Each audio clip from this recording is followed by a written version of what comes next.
Here we are. All right, I'm Jesse, This is Gabe. and we are the B4L podcast. So real quick, I do want to shout out TJ Bowser of Project Louder. Project Louder is a podcast network with over 16 different podcasts under it. And speaking of those podcasts, we are actually joined here by none other than Lord Scuba Steve himself of Somewhat Supernatural. What's going on, fellas? Under there. What's up? Oh, just here. Just got home from the AEW pay-per-view, so it was pretty dope. And now I'm here with you, gentlemen. Yeah, now we're here to talk some spooky. Fucking So this is episode 1 of our paranormal specials that we're going to be doing on B4L Paranormal or B4L podcast. So every month or so we'll be doing paranormal specials. And this is our first one, so I figured why not get our big guest for this. Yeah, that's what I'm talking about. I fucking love this shit. Hell yeah.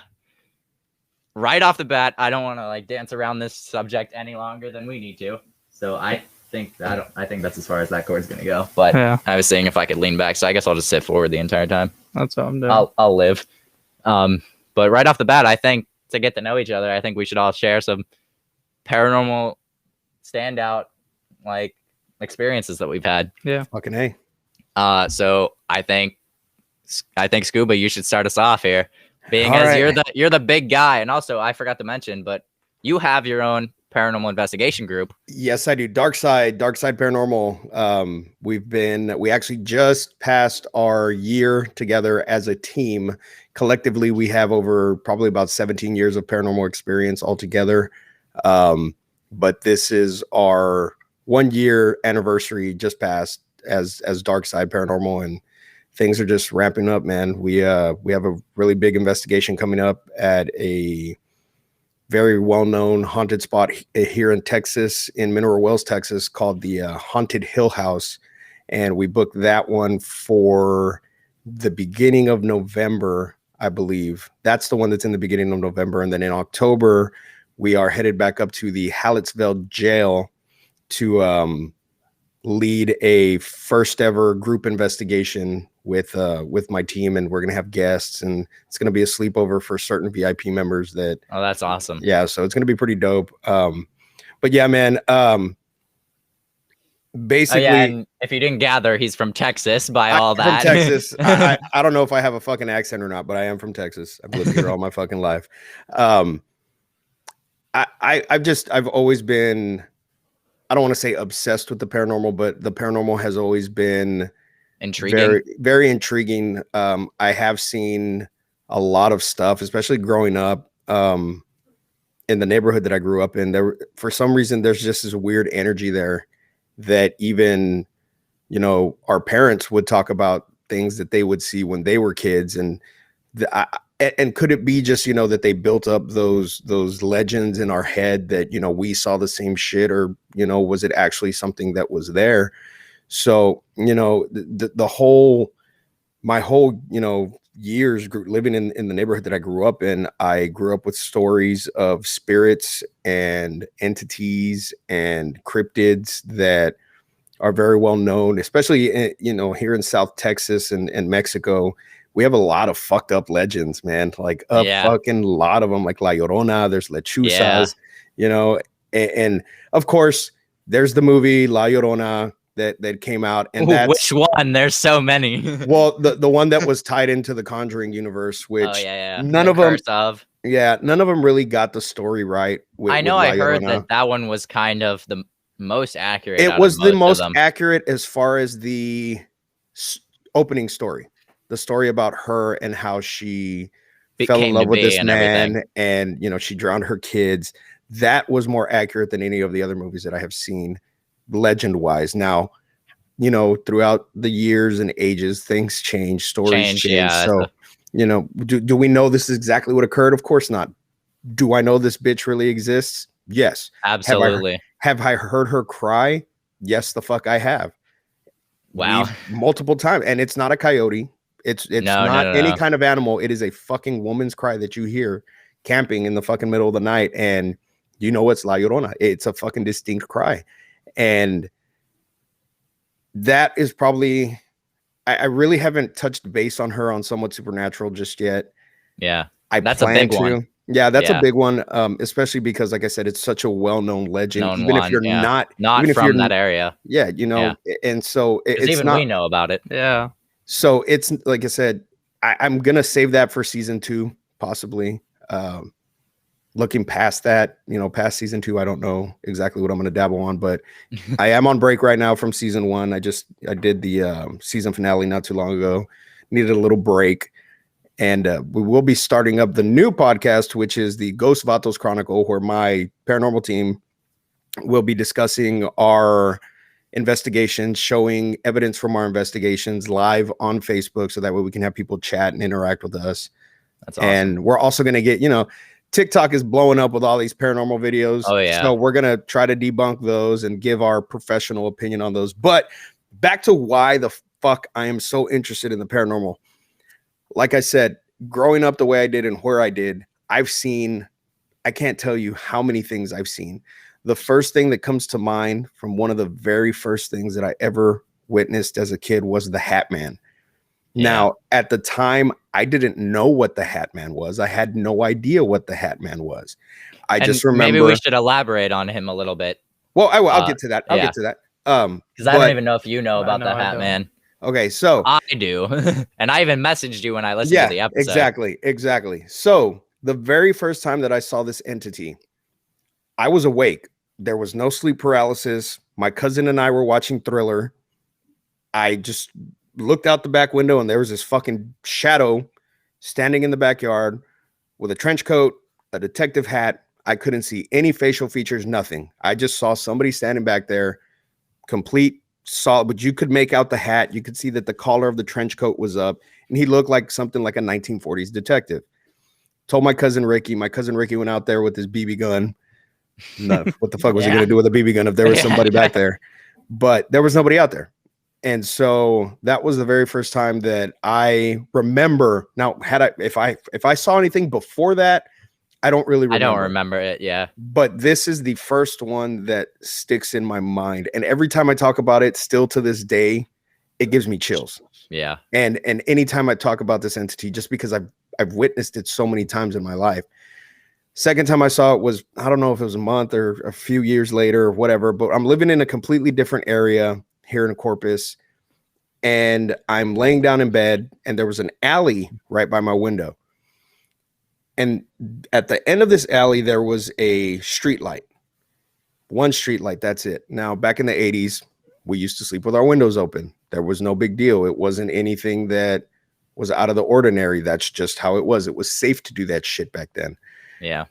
And I roll over, and I'm looking out the window, and I see this thing that I had seen before standing where it should have been illuminated, but it wasn't.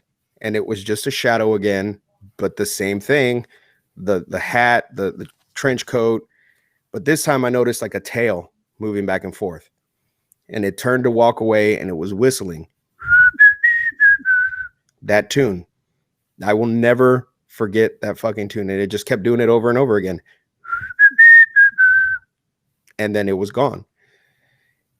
I saw other things at that house that we lived at, that I talked about in the episode where we talked about duendes. Now, duendes are, the easiest way to describe them are gnomes. The old cartoon David the Gnome. I know you guys are really young. Y'all probably don't know what the fuck that is. But most of our listeners are young too. Like garden gnomes. Yeah.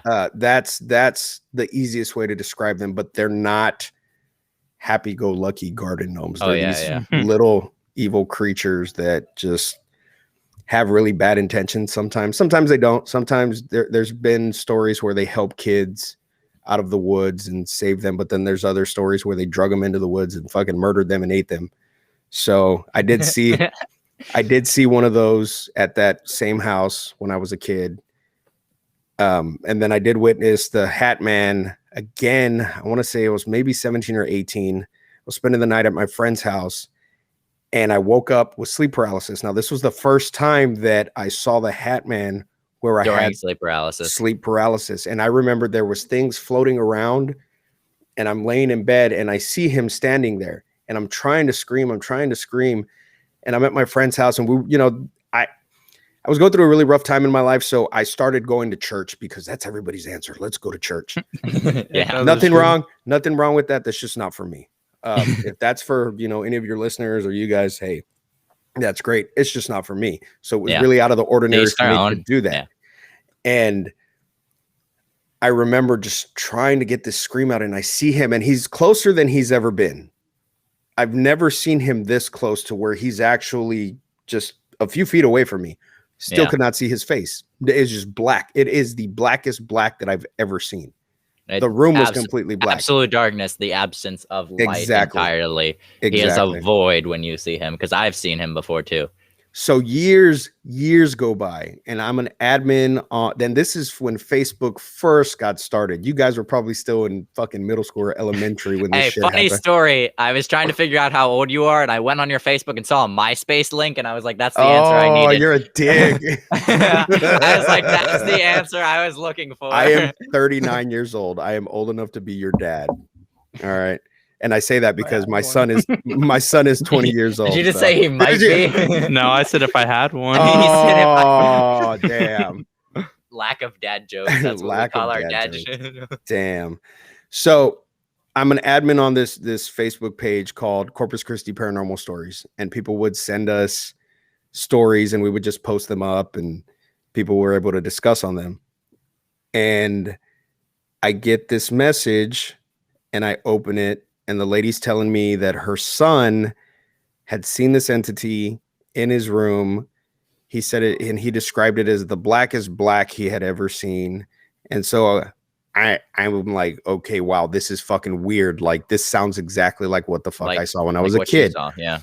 Now, what sent chills up and down my spine with that story is she sent me a picture of the entity that the kid had drawn. That's terrifying in and of itself. Kid drawing. Yes. So I'm like, what the fuck? So I immediately posted to the page, and people were like, oh, that's the Hat Man. That's the Hat Man. And that was the very first time that I heard that name. The name. So I start doing research. Come to find out, this motherfucker has been seen around the world everywhere for decades. Yeah. For years. And I've even, while doing my research for episode 1 of Somewhat Supernatural, there were even stories back in like Native American times. Yeah, even different cultures have them different too. Cultures have seen an entity very similar. There are drawings, old drawings, that are very similar to what we would perceive as a fedora with a trench coat. Yeah. And it's fucking terrifying because it's not just a you thing you saw. Exactly. And I was so excited that somebody was able to validate this fear that I had as a child and finally be like, holy shit, like I'm not the only person that's ever seen this. Yeah. So I want to say this was last year. I had another experience with the Hat Man. I don't remember if I talked about this on Somewhat Supernatural or not. I think you might have.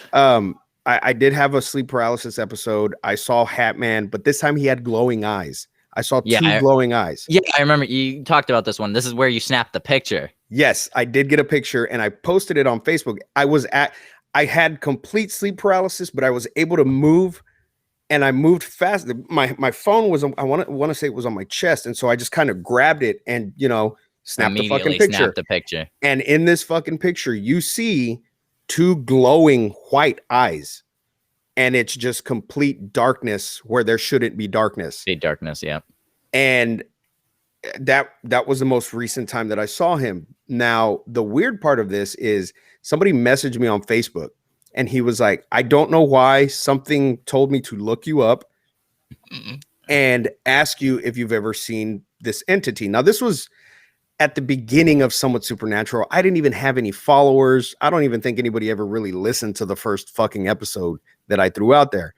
Now, if this man had heard it, then this is probably why he contacted me. He was a doctor in somewhere in Europe. I don't remember what city he said, but he was doing research on the Hat Man and wanted to know my story.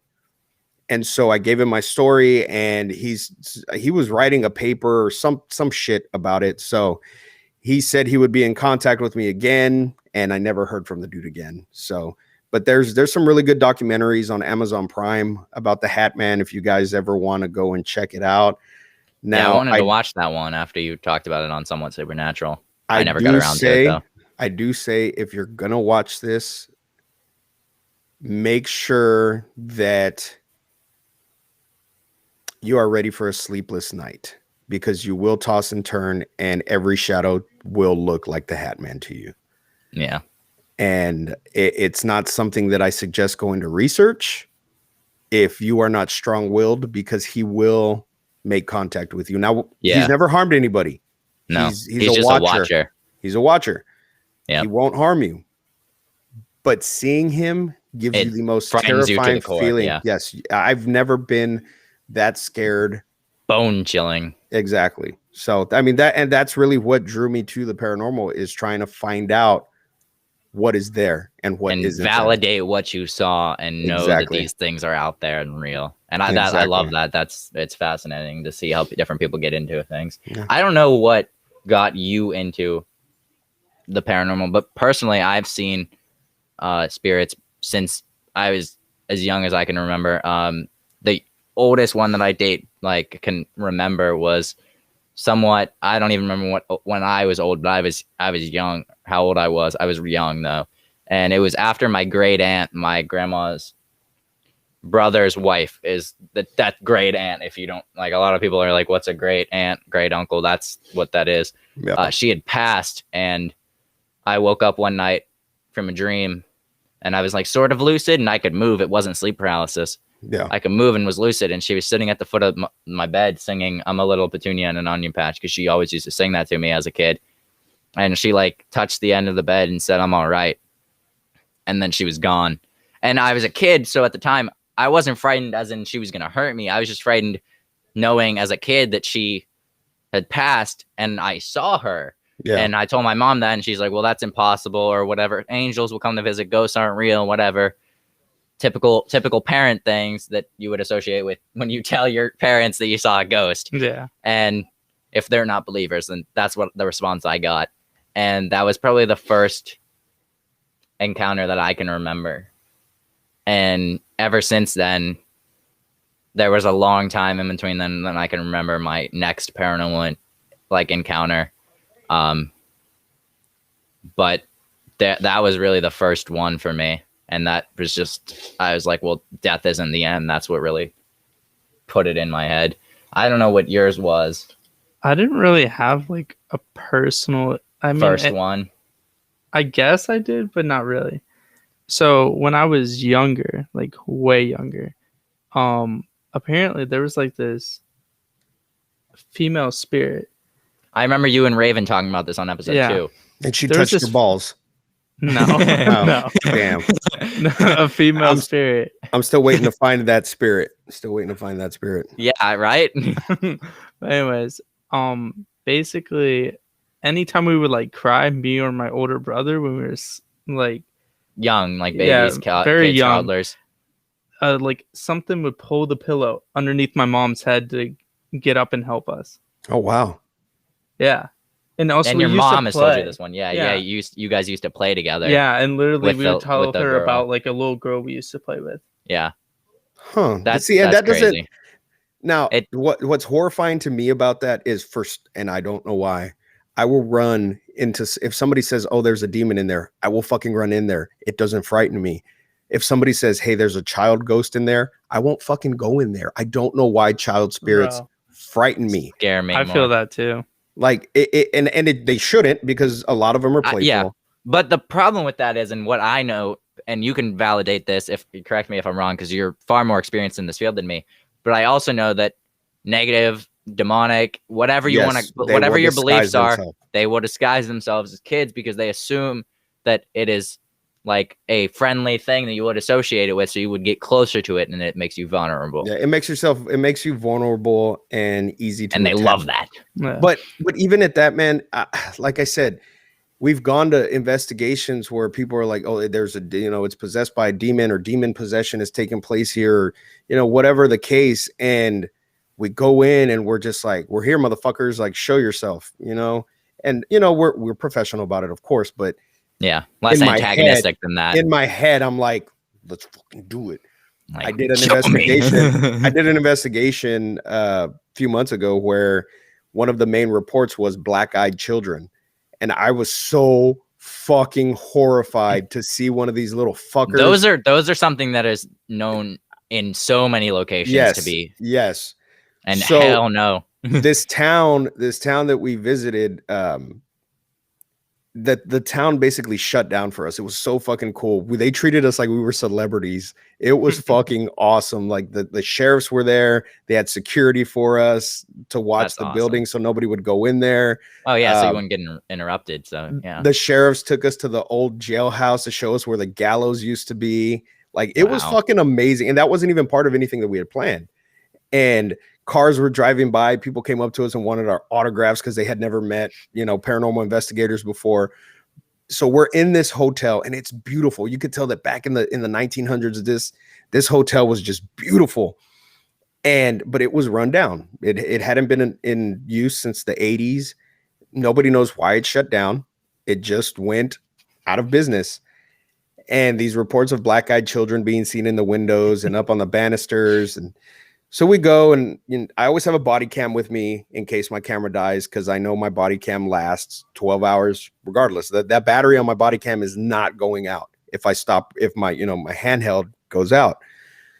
So my handheld camera dies, my body camera dies, and we're standing in the lobby of the hotel talking to the other guys that were with us. And I set my camera and my body cam on the counter. My teammate Joe sets his stuff down. He turned his camera off. I look over to the side. Right next to us was the ballroom and the entrance to the ballroom. It was this huge fucking archway, pitch black in there. And I look, we're just there talking, bullshitting, talking about how we were going to get batteries and chargers and stuff out of the car and bring them back in. And I look over and I see the fucking outline of a kid standing in the fucking doorway. Man, I weigh 240 fucking pounds and my ass jumped like I was Michael Jordan. I'm not an athletic guy. I'm 240 pounds of fluff. And I jumped. And when I tell you I was the most terrified I've ever been on an investigation, understandably, it caught me off guard, man. And that's what does it. When you're expecting something to happen, and something does, you're not as frightened. You're just like excited. You're like, yes, we caught it. Yes. When you drop that guard and you see something, you're like, oh fuck. Yes, exactly. So I jump and Joe's like, what the fuck? And I'm like, dude, there was somebody just standing right there. I saw a fucking kid. So Joe books it. Mind you, we hadn't even set foot in the ballroom yet at this point. Joe books it into the complete darkness. No camera, no flashlight, no nothing. Just books it into darkness to see if anybody's there. And he comes back. He's like, I didn't see nobody. Now, mind you, the floor in this ballroom could have collapsed at any time. And so we shine our lights in there, and there's only one set of footprints, and it was Joe's footprints. Jesus. So whatever I saw was not leaving a footprints. Physical being. Yeah. And we stayed. I want to say we stayed till about 4 a.m. and then went back to the hotel and crashed out because we were not fucking sleeping there. There was no way in hell I was sleeping there. But I don't know, man. It's a rush. I love it. And as I get older, there's no adrenaline like it. Like when you actually see something, it is such. If it's something you enjoy and are passionate about proving, it's such a joy to like actually see and get that evidence that you want to get. Definitely. But on these topics of stories, I'm curious to know if you have anything recent that like real recent, because I have something that just happened last night. I don't know if he has anything recent, but I definitely want to talk about this. I feel like I block a lot of stuff out. Yeah, naturally. I usually do too. I used to be very open to a lot of things. That's what makes you vulnerable if you're not careful. And so I made that mistake. Yes. And I've learned to close myself off. So if I'm not looking for it, if I'm not on an investigation, it's very rare that I witness anything. Now, I will say something did happen here right behind me in the living room. And it's probably the most recent thing that occurred. And there's a Facebook Live video that I did after the occurrence, and I got some fucking crazy shit on the Ovilus. There were like responses You that busted were the Ovilus intelligent out in your house? in my house. And I've never done that before because my one rule was I would not do anything here. That was always my one rule. I am very safe when I go to my investigations. Before I leave, I sage myself. If I don't have sage, I use Palo Santo, which is it's a lot stronger. Or a lot of times what I do also is I was told by how can I say this? She wasn't a witch. She was a witch. She was a bruja, a Mexican bruja. That any building that I go into, I attract spirits. I'm a beacon for spirits, is what she told me. So Real quick, I don't want to cut you off. But no, you're good. You're good. We do our recording for the camera. Okay. Oh, you're good. It's 25-minute interval, so all right. We just wanted to restart that. We're good now. Cool. And okay, you can continue. She told me that any building that I walk into, I attract spirits. Doesn't matter if I'm looking for them or not. They are naturally attracted to me. I don't like that. So I always walk on black salt before I go into an investigation.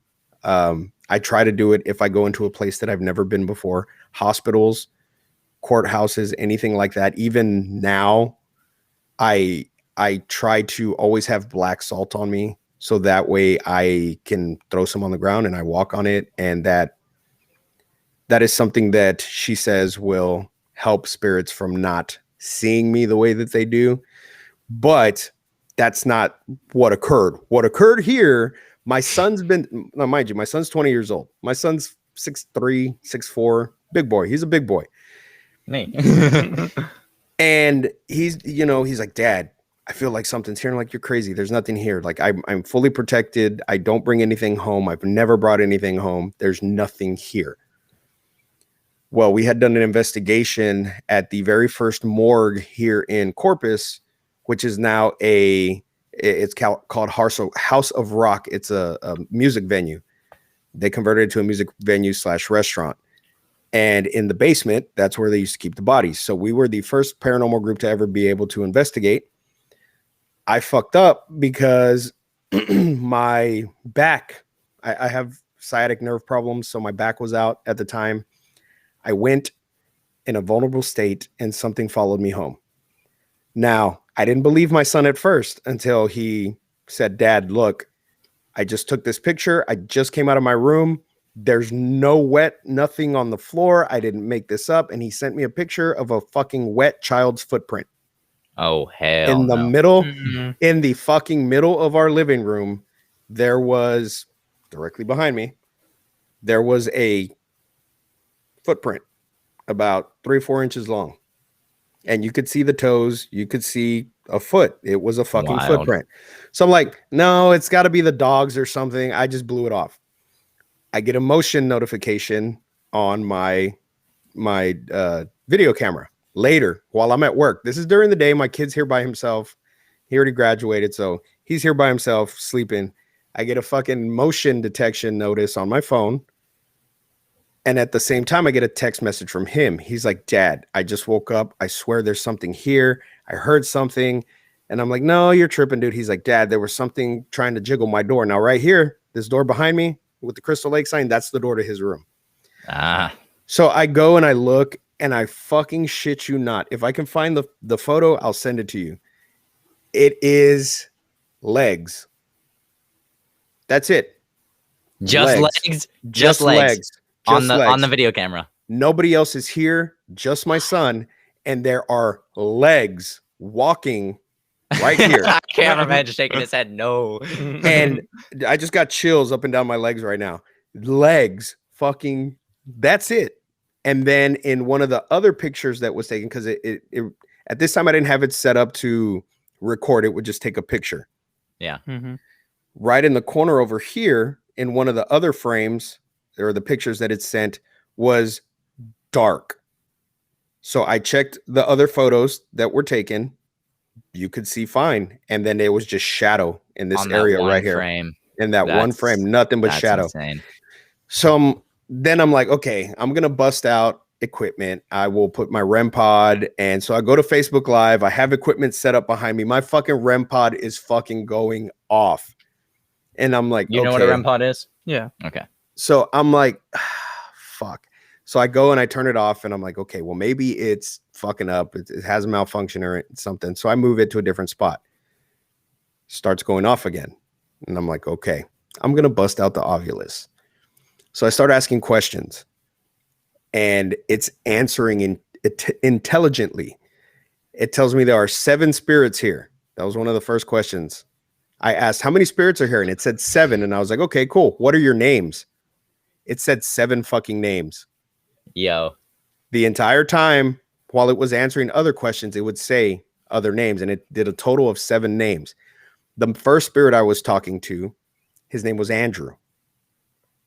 So I had bought this Raggedy Andy doll on after one of our investigations one time. We stopped at this antique store. He actually gave off an EMF reading. So I bought him, brought him home. And so I'm like, typical paranormal investigator thing to do. Exactly. And so one of my buddies on Facebook while I'm live streaming is like, dude, the Raggedy Andy doll. And I'm like, holy shit. Andy is short for Andrew. And it had said the name Andy. Or it said the name Andrew. And I'm like, Andy short for Andrew. Holy shit. I'm going to go get the doll. Maybe it's the doll talking to me. So I get the doll and I sit him right here next to me. And it's so fucking weird. I'll tag you in the video when I'm not banned on Facebook. I will tag you in the video. But the doll looks nervous. It's fucking weird because it's a painted on face, but the doll looks nervous. And somebody even says, dude, the doll looks nervous. I don't like that. I put the doll on my lap. Okay. I put the doll on my lap and his demeanor changes. And now he's happy. And it's fucking weird. And it all happened live on Facebook. So we're talking. And I'm like, is this you? And the Ovilus goes, who is that? And I'm like, okay, so it's not the doll. It's a different one. It's a different one. So I said, how did you die? And it said drowned. Well, of course, a drowned kid would leave a wet footprint in my living room. So there's a lot of other shit that occurred. And like I said, this was all live on Facebook. I'm right here. Like, I don't have any fucking fishing wires. I don't think anything moved, but this wasn't anything that was faked. And that is our big thing with Dark Side Paranormal is we give you guys 100% evidence. We're not one of those teams that's out there trying to fake evidence for clout. If we do an investigation and we don't get anything, you guys get the same thing. Yep. You know, you guys get the same thing. We didn't get nothing. You didn't get nothing. And there's been investigations that we live stream and we don't get shit. But as soon as we cut the cameras off, shit starts fucking popping off. So and that's the nature of the craft. Yes, exactly. So that's really the only thing that, you know, recently that's occurred here.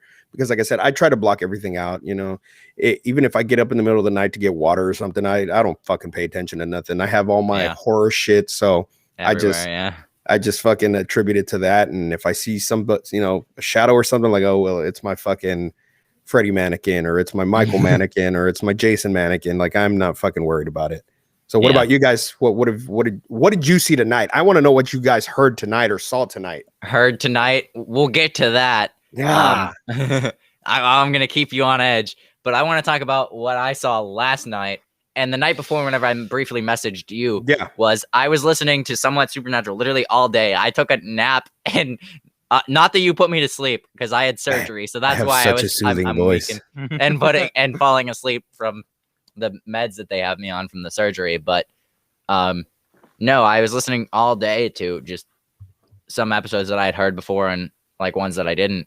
And then that night, I'm home alone, and I decided I was like, oh, whatever. I should shower while my aunt and uncle aren't home, so that I don't have to use their bathroom while that they're here.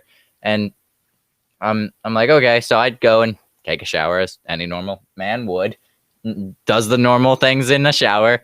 But whenever I shampoo my hair and wash my hair, because I use purple shampoo because of my blonde hair, I got to keep it blonde. And after that stuff burns your eyes if you get it in your eyes. So I reached out to get a towel to wipe my eyes, and my eyes were sort of open as I'm looking out of my like curtain, and there's a window right outside the curtain on the other side. and there's a tree right there. And right on the other side of the tree, I barely made out a shadowy figure, hands up like this, peeking around the tree, and one leg moved as if it was going to crawl up the tree. And so I immediately, I wiped my eyes, looked back, gone. Just tree. That was just tree. And I was like, okay, maybe branch, tree, whatever. But I was like, okay, whatever. So we're putting up that mental barrier now. Boom, done. That's it. That happened. We're over. We're not going to acknowledge it again. Isn't that the worst time for shit to happen, though, when you're in the shower? Because you're so fucking vulnerable. I'm like, I'm naked. Can you wait till I get dressed before you try spooking me? At least have the courtesy where my balls won't be out when you're trying to scare me, okay? I can't fight a human naked, and I'm not going to fight a spirit naked either. I would fight a human naked. My drawers. I just want to make that known. If anybody ever tries to break into my house while I'm in the shower. Yeah, what are they going to do? What are they going to do? Are they going to fight you with your penis out? Like, exactly. Straight up. What are they going to do? They can't do that. They're just going to have to run the other way. Exactly. But no. So that was just one. That was that night, and I briefly messaged you about that. And after I got out of the shower, weirdly enough, my entire house smelled like sulfur. Oh, yeah. Which I could not explain. Yeah, that's not a good sign. If you don't know the smell of sulfur, it is just rotten eggs. Rotten eggs are farts, like the stinkiest fart you've ever. Like somebody let off a fart bomb, one of those old fart grenades. Yes. And I associate that smell immediately with a location, which is Demon House Haunted Attraction, a place where I am a haunt actor at, and is notably haunted. It's a haunted house, advertised as such and known to be such, because before it was a haunted house, it was a mansion for so long. Original foundation, like there's a whole bunch of stuff like that went down there. There's actual unmarked graves there. There's a marked grave there. It is known in my area to be haunted. The Travel Channel came out with Portals to Hell. That show with Katrina Weidman and Jack Osborne. Yeah. Two fairly known Travel Channel investigators. And they actually did a whole episode on the place.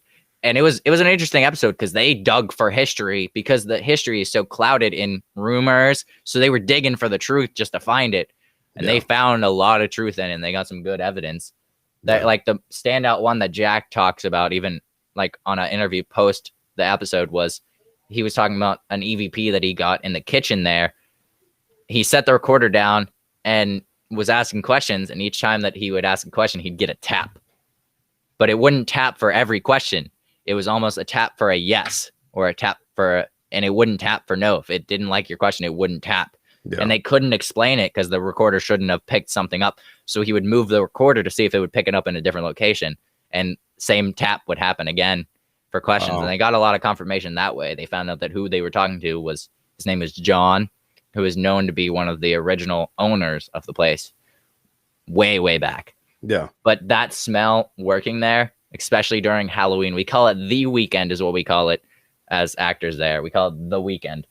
And we try not to discuss the weekend during the weekend, which is the weekend closest to Halloween that we operate. And when we see and hear the most activity, and customers come out asking, being like, oh, that little girl was so fantastic in the Victorian nightgown. We're like, there's not a little girl in the Victorian nightgown at all. That's not an actor. Yeah. But customers have even seen things and been like, oh, whatever, you know. But we call it the weekend, and that weekend, it is just the smell of sulfur everywhere. So see, and that's not a good sign at all. No. Anytime that you get the smell of sulfur, that is something demonic. Yep. That is something that can hurt you. That is something that will fucking follow you home and will cause chaos in your fucking life. Yep. That same thing. My first season, whenever I worked there, I went in and I knew that it was kind of haunted. I had heard the rumors. I didn't know how much of it was truth because this was before the Portals to Hell episode. And I was just so open to it because I was like, oh, let me see something. And something showed itself to me several times. There was a little girl who we've determined, there's a little girl and a little boy, and Jack and Katrina from Portals to Hell have factually determined that there were two twins, or within the same age range, it's hard to tell, that used to hang out in a general area around the fireplace and play. So that's where they get the most activity, is that area of the house. So I've seen the little girl, but I've also seen a something that, whether you want to call it a demon or just a negative entity, whatever your beliefs are, I refer to them usually as demons. I was rounding the corner in this room that I was working in, which we call the black maze because it's just pitch black in there, which is the entire idea around it. It's not an actual maze. It's just that it's pitch black, so you can't really see where you're going. Yeah. And there's safety lights at the end of the hallway that, if I'm not mistaken, run on a separate generator. Those, I rounded that corner and the safety lights were off, the emergency lights. So I immediately went to grab my radio, which was in my cubby. So I went to turn to grab the radio so that I could radio my boss, because I was like, well, these can't be off. This is bad. Like, if there's a fire or something, we need the emergency lights on. They shouldn't be off. And as I went to turn that corner, my flashlight itself flickered on and off and was like the battery was about to die. And in that moment that it flickered, I watched something go from floor in front of me to wall to ceiling over top of me, crawling like this grayish white figure surrounded by a cloud of darkness, just up in front of me, over top of me. And as soon as, before it could even get over top of me, I heard a hand like scratch into the ceiling and I could see the arms up there. I immediately got the hell out of that room. Oh yeah, fuck yeah. Yeah. Booked it out. I come out, and one of the actors at the top of the steps is like, hey, there's a group coming. You can't be out here. And I was like, well, that's too damn bad. I'll stay in character, but I'm staying right here in the light. I was like, I'm not going back in there. I had to go back. It was, luckily for me, it was towards the end of the night, so there weren't many more groups. But the rest of that night, and if my boss listens to this, he's probably not going to like it, but I left the door cracked so that I had a little light in the dark maze. Light. Yeah, fuck yeah. Fuck that, man. And I only scared from the front end of that maze. I only scared from the front end where the light was. I didn't even usually I follow groups through, and I was like, I'm not going to that side of the maze. They're on their own. Sorry. Sorry, customers. You guys paid your $20. And like we said earlier, shit happens when you're not looking for it. Yeah. You know, you weren't there for that reason. You were there to scare other people, and you got scared. You know, after that encounter, the next weekend, it sucked because usually I had a partner in the maze with me, and she worked, like, we were all in high school, so she was in band, so she didn't work Fridays because she needed to be a band, and it was a Friday, so I was completely alone in that side of the room. So I spent my time with other actors. I would go into their rooms and hang out because I was like, yep, not happening. But the next weekend I go and I'm turning a corner just as I normally would. My knee buckled, cracked, and they had to carry me down the steps. Like, it didn't like split open, but my knee, like I heard it pop, and it basically, like, they said that I jarred my knee so much that it almost dislocated just from turning a corner. Wow. And they carried me down, and I went to the ER, and I was in a knee brace for the rest of the season. And I told my boss, I was like, I'm not going back upstairs. I was like, it's not a coincidence that after I see that. And of course he's like, oh, whatever, whatever. And so I lied to him at the start. I was like, yeah, I can't make it up the steps with the knee brace. But he saw me go up a step, like the steps that we have outside. So he told his wife, and he told me this later. He was like, I mean, Jesse's bullshitting, but we'll just let him we'll put him where we need him downstairs for now, because I don't think he wants to go back upstairs. Yeah. And he knows to this day that I won't act upstairs anymore at all. I think it was a few seasons ago. He's like, I got this huge thing planned for upstairs. And I was like, stop right now, because if you're going to ask me to act up there, that's a solid no. I was like, I won't. I don't fucking blame you. I do not fucking blame you. Now, like I said, I will run into a building and be like, yeah, let's do this. But it's as soon different. As you see it. As soon as I see it, thank you. Thank you very much. Thank you for showing yourself to me. Exactly. Peace.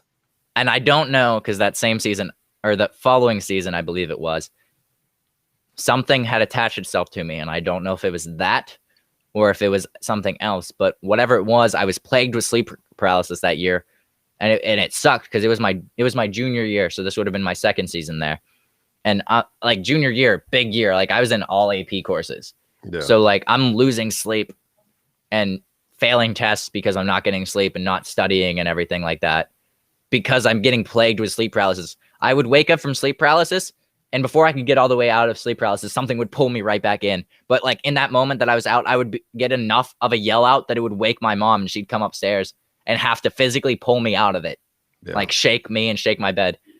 And of course, she just chalked it up as, oh, whatever, stress because junior year. But while I was in sleep paralysis, it wasn't just normal where you could see the room when sleep paralysis is known to be. You're just stuck there. You can't move, and you can see the room around you. No, whatever had attached itself to me was showing me visions of the house. I was back in the haunt. It was showing me the butcher's room, which is the kitchen area, like where the actual original kitchen was. Showed me the attic, basement, upstairs in the Black Maze area, and visions of how, and this is why I don't think it was that specific entity that attached itself to me, but something else. It was showing me visions of how it died. I would see it like, and it was a suicide. I literally saw him drop in just there. And it was the scariest thing ever. Because when you're stuck in that sleep paralysis, and I would come out of it and I'd still be in sleep paralysis, but then it pulled me back into another vision. Yeah. And it frightened me so bad. And I got one of my family members got a crystal blessed for me or something and brought it back. And that was enough that it just dissipated. Yeah. Like blessed my room and all that. And now, what it could have been though was that spirit reaching out to you for some kind of help, maybe. That's what And you know, I'm a big believer that I've read about it, you know, people that have, you know, near death experiences, a lot of them have said that you get that feeling that you're being pulled upward, that something's calling you to go upward, but your free will still exists. So if you don't want to go upward, you don't have to go upward. So I believe that's why we have a lot of spirits that we do have now, because a lot of people just aren't ready to fucking die. I know that if I was ever to die in a shitty way and my life be taken really early, I wouldn't be ready to fucking go. I would not cross over. I would still try to stick around and fuck with people. Yeah. You know, that's what I would do. I'd fuck with this guy. Prank the shit out of him. Just like I do normally. If that's the case, and you know, our free will still does exist when we do die, then I can tell you guys right now, I'm not going anywhere. I'm gonna be here and try to, you know, let people know that there is something after this. And with that being said, one of the things that occurred, you know, my dad died in 2016, and me and my dad were best friends, man. He was sick for a long time. I was 13 when he got sick, and he had cancer. He had diabetes. He was on dialysis. And for the longest time, anytime he went to the hospital, they would tell him, this is it. Next time you come in, you're gone.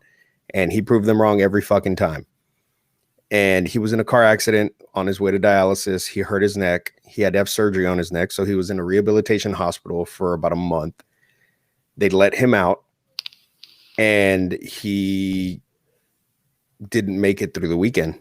It was Memorial Day weekend, and he passed away. He just didn't, he was in a coma for 2 weeks before he passed away, but I never got to see him alive the last time, because when he got out of the hospital, I was working Antonio, or something. Where are we at on the recording? Me too. Okay. So we never got to have like our last moments together. But I'm sorry for your loss. Also, thanks, man. While he was alive, we would always joke about when he died, and he would always say, when I die, I'm gonna let you know that I'm still around. I'm like, fuck that. You better fucking just go. Like, when you die, you're gone. Like, I'll call the Ghostbusters. Like, I don't want nothing to do with it. But you know, that's just how my dad was. My dad was a huge goofball, and we would always joke about shit. And I told him, you know, well, you know, if you ever die, if you ever, you know, you're in a coma or something, like, I will be there till you take your last breath. And he would always say, you will never see me take my last breath. And I said, bullshit, you're not gonna have a say so. So he's on the machines. They tell us that there's no brain activity. He's not coming back. It's been 2 weeks. We take him off the machines. They said it's going to be instant. He lasted 2 more days. So I was up 48 hours straight. Yeah. I was up 48 hours straight.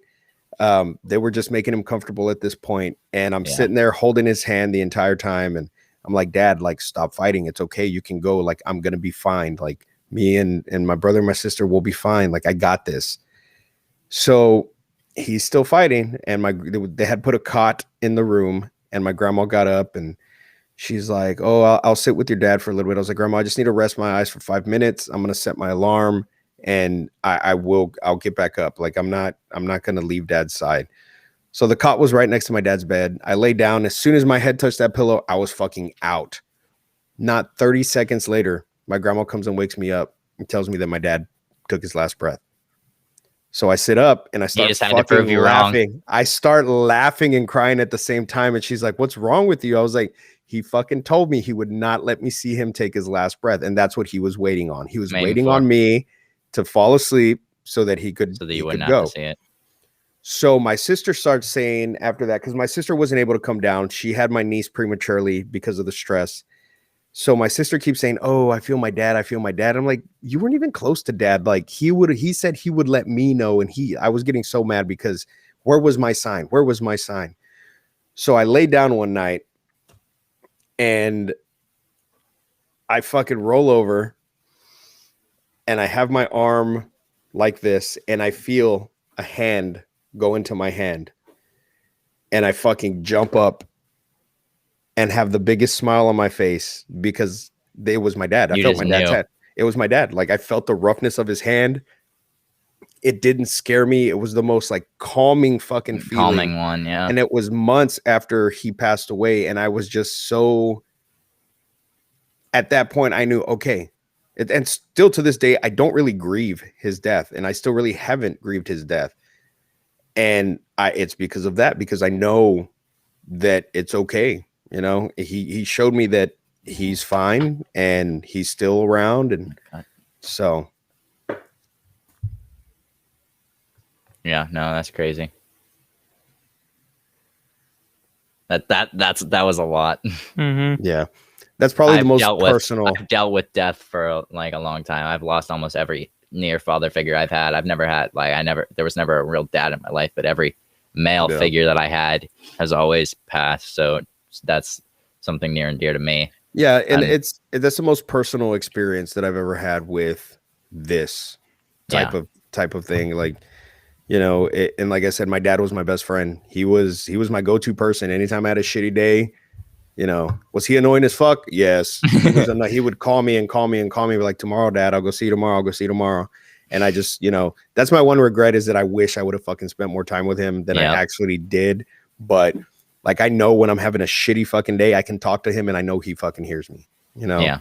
Has he crossed over yet? I don't know. I haven't felt him in a while and I'm okay with that. He doesn't need to show himself, but yeah. But no, and on what you said about it possibly being a spirit, like asking for help, that's really what I was leaning towards, was because I felt that it felt like something dark or way more powerful than itself was keeping it trapped in that house. Yeah. And it wished that spirit that was attached to me or trying to communicate with me, it wished that it wouldn't have taken its own life in that house because now it's trapped there with that thing and it won't let it leave. Yeah. And that scares me because that validates just how powerful whatever it is that is there. And really that's probably what is keeping those spirits there. It's feeding off of their energy and the way that they died. Yep. And there's a few human and energies there as well that like were human. Some of them are good and some of them are angry because we turned this place where they lived and all this into a haunted attraction where we're just pushing fear into the house and it's feeding that thing, you know? Yep. And that's the 100% the nature of it, unfortunately. Yeah. Do you want to, while we're on this, just flick it and we can start a new one? That's what she said. That's what she said.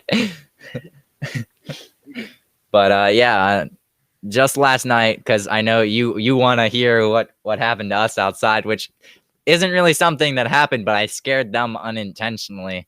But last night, I'm driving home, and I live out in the countries, like east. We're Pennsylvania here, like East Coast, mountains, country, nothing but trees, dark roads where I live.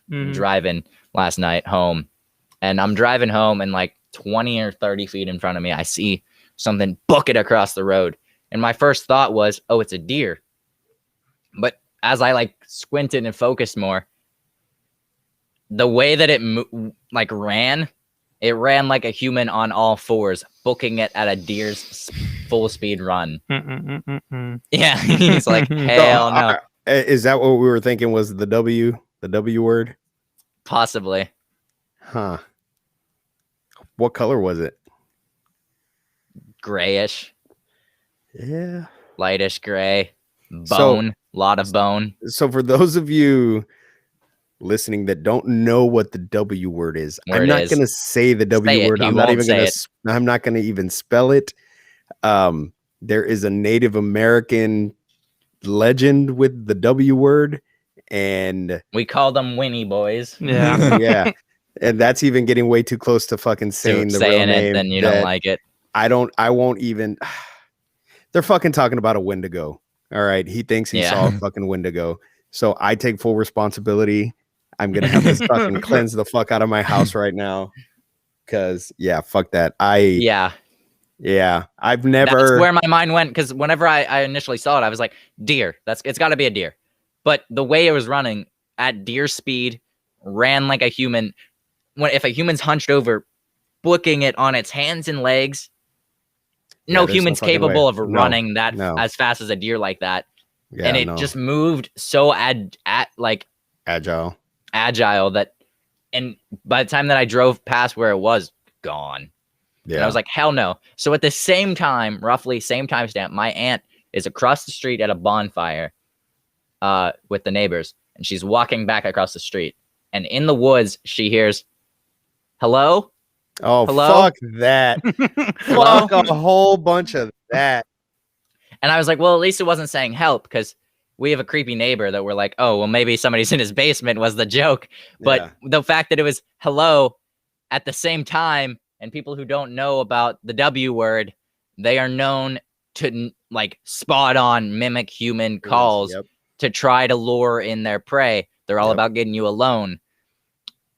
And they are very local around here. I don't like the way that he just looked off camera there I just either. heard a fucking tap, dude. There was like a fucking like No. a knock or some shit.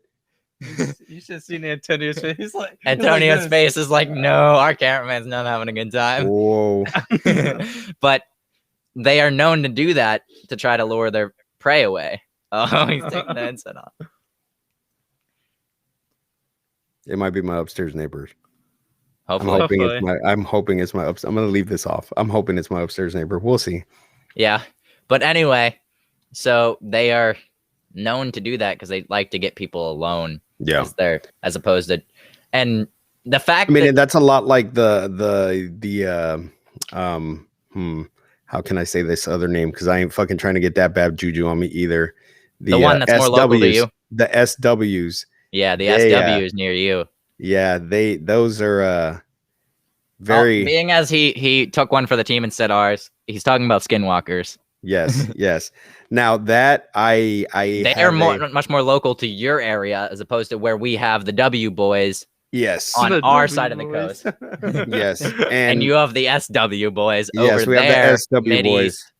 in their And- more desert region known, as opposed to Yes. where these guys are more where it gets cold and we have these Yeah. strong winters, which is Yeah. a big thing associated with them.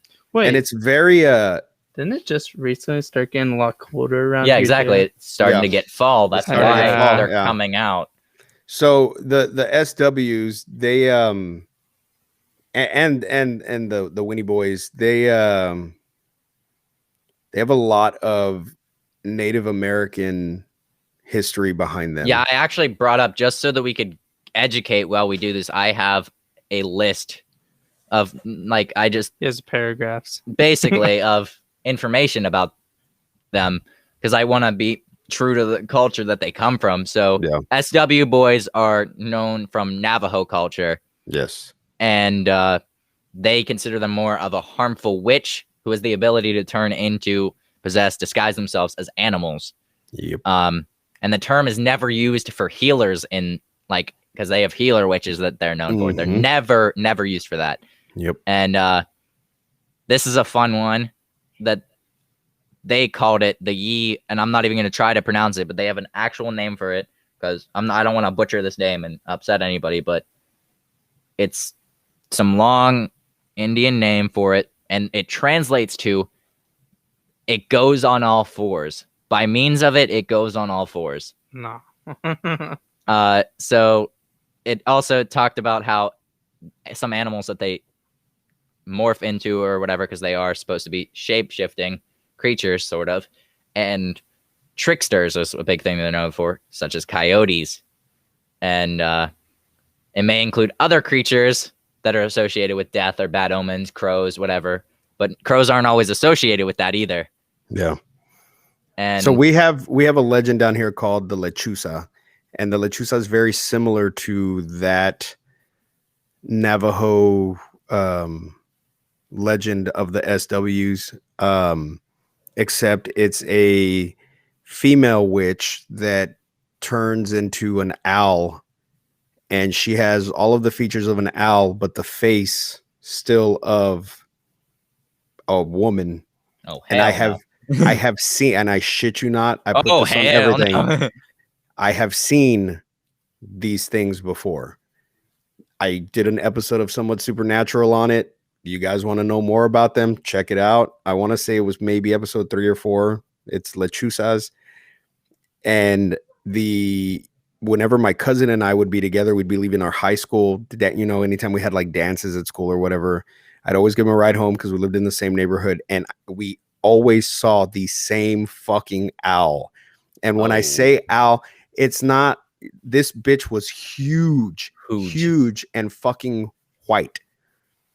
I also saw it once when I was leaving. The girl I was dating at the time, she lived down the street from me. So I snuck over to her house to get my little thing in, and I'm leaving her house. And as I'm sneaking out the back door, I get on the street, and she used to have this huge fucking tree behind her garage.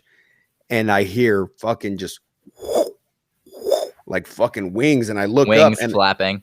I see this huge fucking bird. It was he just got so scared. So I have the Febreze air fresheners. Yeah, I fucking heard it go off. It just spritz and scared the hell out of him.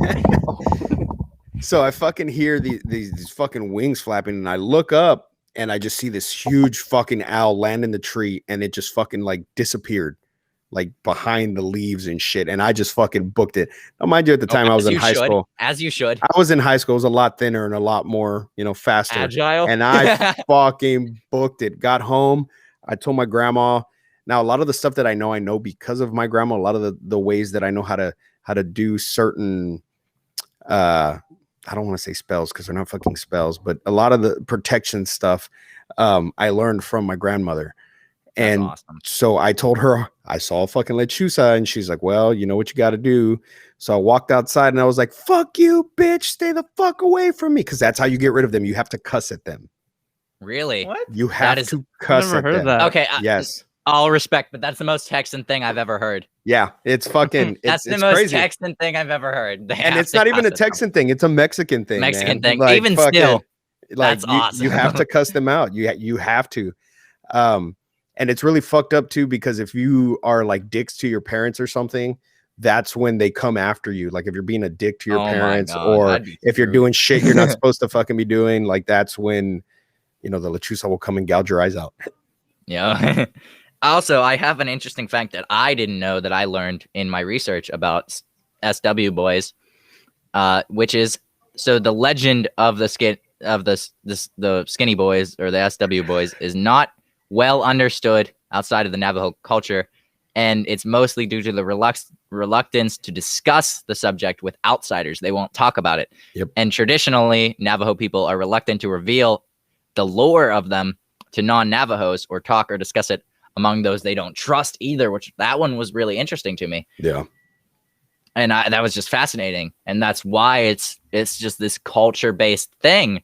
Yeah. And because they know more, we know some of it, of course, but we don't know the absolute. And it's going to get morphed. It's going to get morphed just like La Llorona. It's going to get morphed by culture and like Reddit culture and all that internet culture that we are in. So people are going to take it and they're going to try to make it more scary than it already is. Like the W. And that's what happened with the W boys. Was Hollywood's a big thing with this, and I made a list. Is that there's some accurate representations of W boys, and there's some non ones, and so it's referenced in Stephen King's novel Pet Sematary. They are briefly referenced. Yes, and from what I understand, they are described fairly accurately.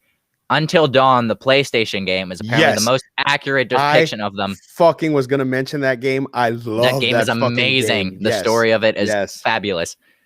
And apparently that's the most accurate representation, a visual representation you can see the show Hannibal features them, but it features them with antlers, and they're not known for antlers. Yeah, the movie Antlers that just came out this year was inspired by them, and again, not known for antlers. So again, it's being morphed. And even when you Google them, the first like image that pops up is an image of a deer-like thing, and that's not what they're known for. No. I actually pulled up a description that a Chippewa teacher, because this is they're actually, I guess it's not just Chippewa. There was another name for them, but that I wasn't even going to try to, I didn't want to butcher. So I found out that they're similar cultures. And this teacher described it as gaunt to the point of emaciation, desiccated skin pulled tightly over its bones, with its bones pushing out against its skin, complexion the ash gray of death, and its eyes pushed back deep into their sockets. Looked like a gaunt skeleton recently discerned from the grave. What lips it had were tattered and bloody, unclean and suffering from... They're not having a good time right now. And just and strange and eerie odor of decay and decomposition of death and corruption followed by it. And their main thing is they're the embodiment of gluttony and greed and access. Never satisfied after killing or consuming one person, they are constantly searching for new victims. Some traditions that I found is that this was another interesting fact that I didn't know going into this, and that's why you do your research, is that apparently the only way here, where was it at? The only way in their culture that these are several natives that are more local to this area that we live in, to beat such a thing would be like, and it was a lot of encounters of little kid natives encountering them, and only one would walk away, or it would end in a stalemate, which I thought was interesting, but never really talked about how to kill one from my research. So that's something completely different. But also, in some traditions, humans overpowered by greed could turn into W boys. Yes. And mostly associated with humans that resorted to cannibalism to survive, or by being in contact with them for too long. Well, see, and I've always heard the cannibalism thing. Even when I was younger, that was something, and I can't even tell you how the hell that might have been something that my grandfather told me. But that, a lot of cannibalism, that's how those would be created. I just found in my notes that it's Algonquian speaking peoples, natives. That's where this lore is mostly based in. But that encompasses several different tribes and of Indians and everything, just Algonquian in general. None of these that I'm gonna try to, I don't want to butcher, but there's a lot in here. Yeah. And they're strongly associated with winter, the north, coldness, famine, and starvation. Yeah. So the winter months, back in the day, exactly. And now it's starting to get colder, which is why. I mean, and you got to think too, back in the day when, the early settlers were here, and that's even, when they landed. The natives were here. Even when the natives were here, the winter times were the hard times. They couldn't grow anything. They were, if you didn't prepare for winter, then you didn't have food. So what would you do? You would have to eat what was around. And if somebody died and that was your only source of food, then what are you going to do? Yeah. So, but that's where they come from, that belief system. And yeah, they are something more known to this area. Well, whereas you have the SWs more known to your area, but and they both reach you the same way. They try to mimic human voices. And from what I understand, the W boys are more accurate at it, though. They perfected it more, is what I've read up on. Well, there was this man I was following on TikTok. He was a rancher, and he was pretty sure that what he was recording was a SW boy. And you heard it calling like a little kid. Like, now the thing he says, hell no. With the thing with SW boys is, the farther away that they sound, the closer they are. The closer they are.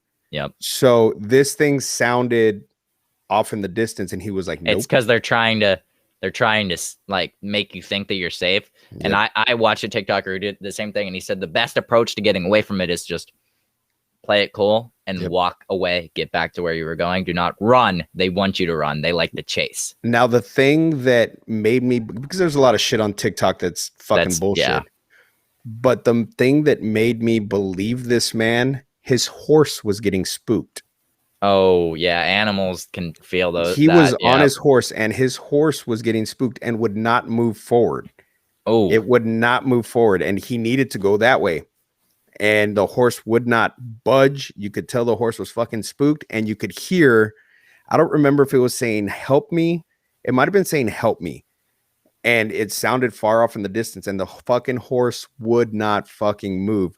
And then all of a sudden it just got quiet, and the horse fucking booked it straight. The horse saw an opportunity and took it. Exactly. So I don't fuck with those. My team wants to look into trying to go to Skinwalker. Shit. Fuck, I said it. Yeah. Trying to go to Skinwalker Ranch. Yeah, which is a huge thing. And I think Portals to Hell actually had an episode there. Yes. And that area isn't just known for SW boys. No. They're also known for UFOs. UFOs, which that's a whole different fucking rabbit hole. Different other rabbit hole that we can go down. We'll have you on for another episode. Yes.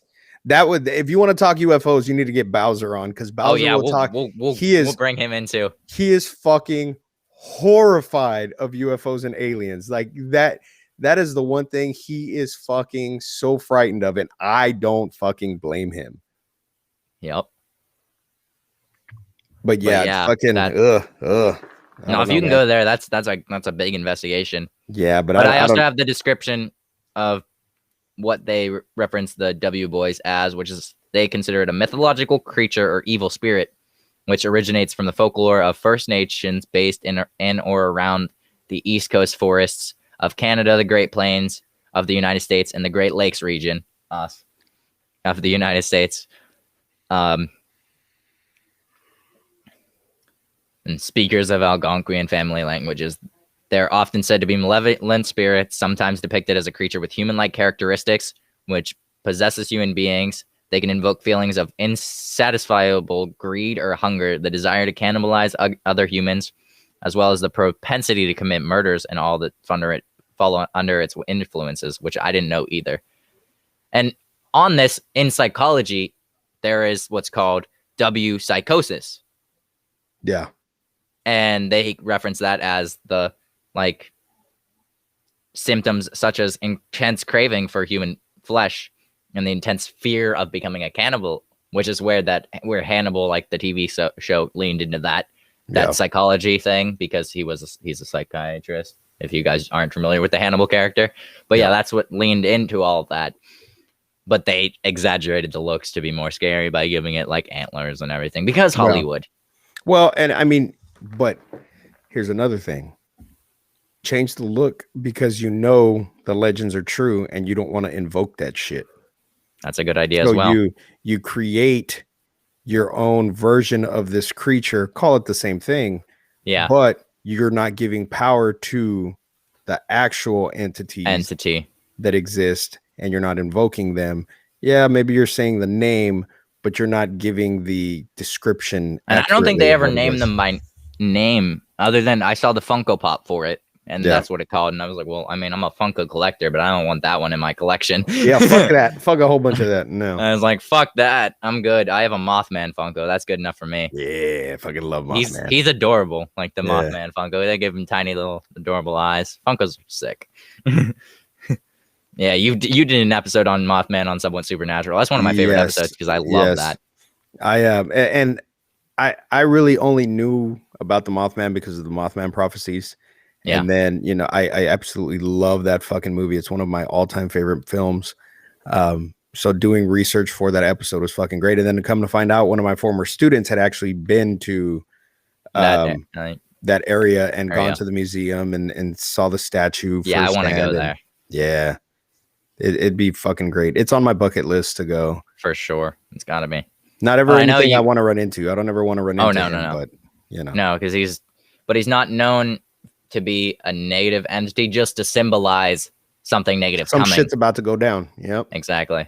Yep. And I know you got some, I don't want to call them fun, but you got some other fun urban legends around you, and we got a few too. So if you wanted, because you already briefly touched on Llorona, and I know you also are in the general area, you got Chupacabra down just a little south seen of you. a fucking dude. I swear to God, I've seen one. And it was, when you talk about the smell of death, this motherfucker stank. It was horrible. Now, I didn't see the actual thing. I just saw two glowing red eyes that weren't in a shape that I had fucking seen before. It wasn't like, you know, when you say it's a fucking raccoon or a possum or something, you know, they give off that, you got those, like, even a cat, a circle. you know, mammals give off a certain way that their eyes fucking shine. This was not that. Yeah. This was more like fucking ovular. Like, I can't. These motherfuckers were red. Prismatic. Yes, they were fucking red, and they were glowing, and we heard it fucking make a noise, and we fucking booked it. But As that you should. that smell was there. Like, it was And just like stuck a with fucking you. dead smell. Yeah. And then like 2 or 3 days later, there was a fucking dead cow in one of the fucking pastures across the street that had fucking puncture marks in its fucking neck. And so that's why I was like, right I up their fucking saw alley a too. That's chupacabra. what they do. I was like, I fucking saw a chupacabra. Now, what's weird is before 90, maybe like 96, 97, maybe 94, never even heard of a fucking chupacabra. Never fucking heard of it.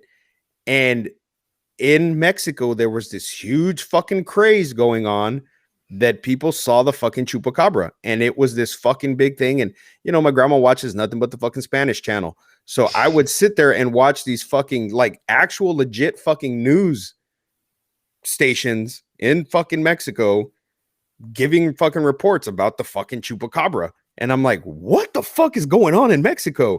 Then reports started moving up further north, you know. So now they're in South Texas, and yeah, fuck that, dude. Fuck no. That's, and you've touched on a few other ones that you got too already. So yeah, it's fucking Texas, you're just man. you're just a hot spot. Fucking, you know, we used to be Mexico, so it's yeah, exactly. This land is old. We have a lot of, you know, especially here where I'm at, we have a lot of tribes and stuff that were in this area, and I 100% believe in all things paranormal. Any story anybody tells me, I'm like, hey, fuck yeah, I don't fucking doubt you, you know, especially here in this area.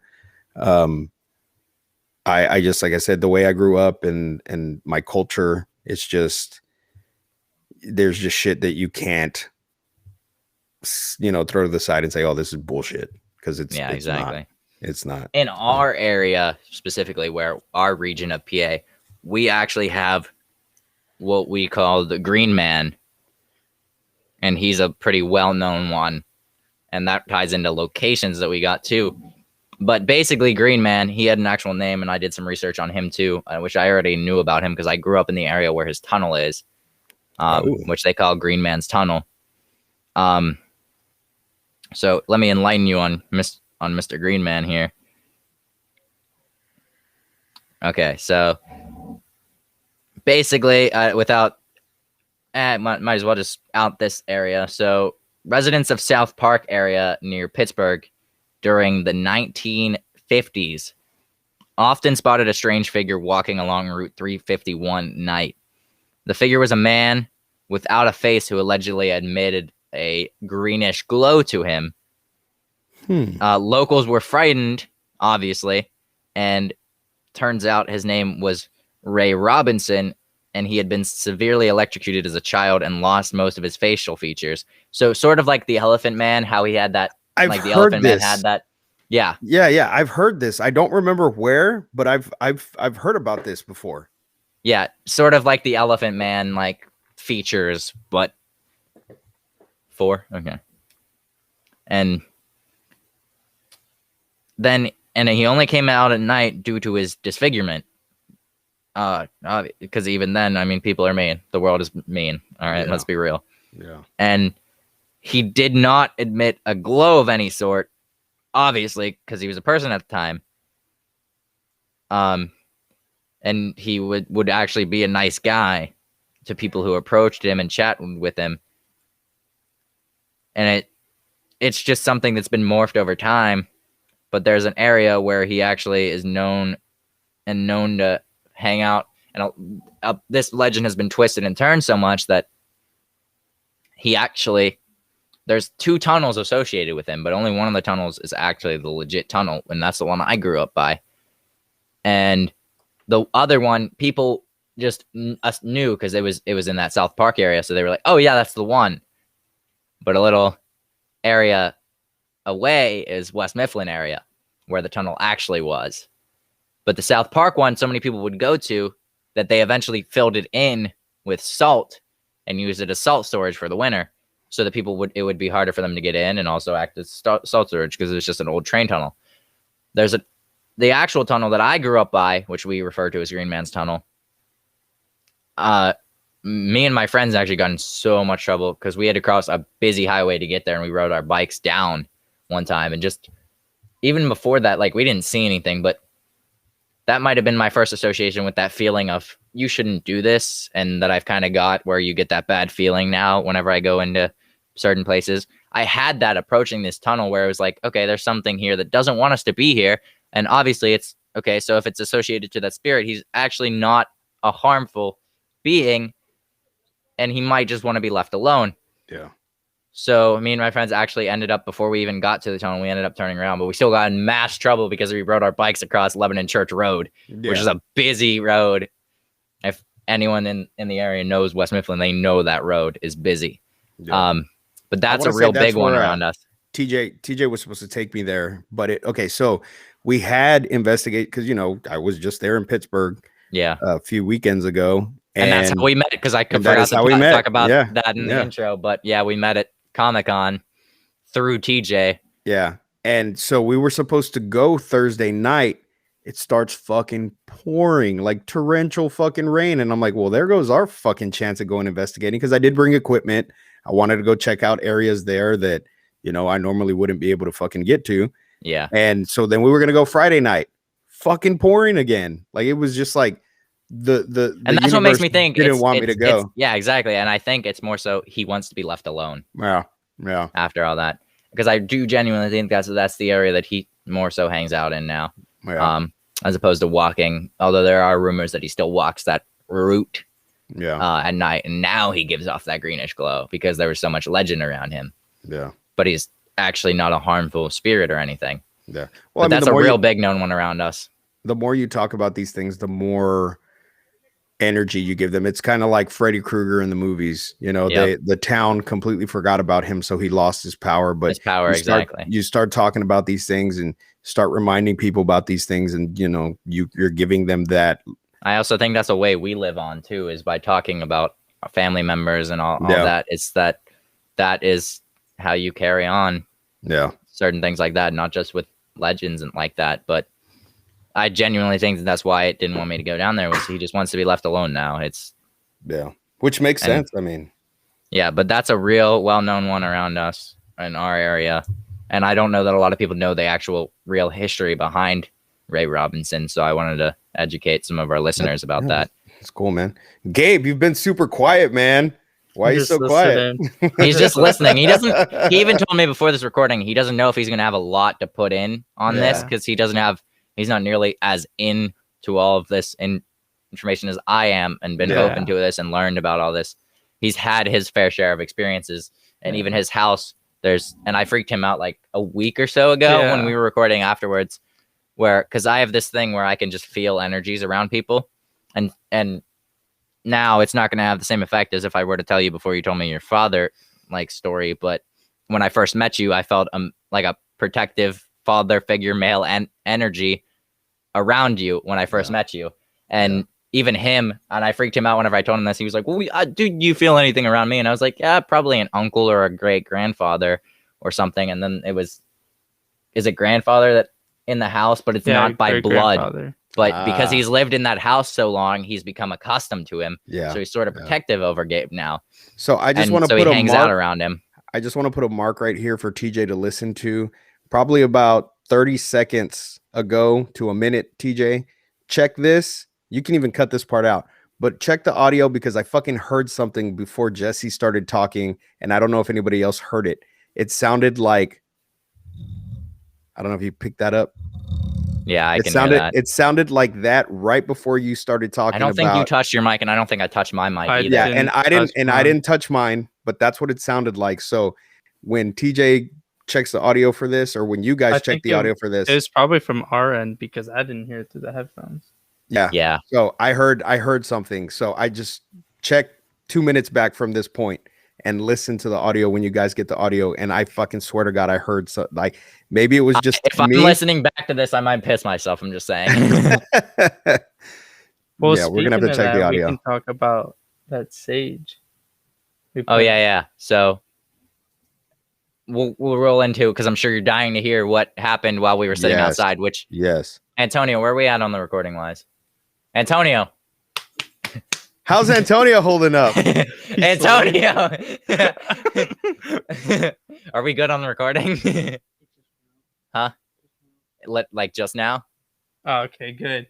Like not 5 minutes ago or so? I need to see Antonio's face. Oh, he's slumped right now. Slumped. Antonio, walk around here. He wants to see your face. I need to see the man behind the camera. Yeah, he needs to see the face to the camera.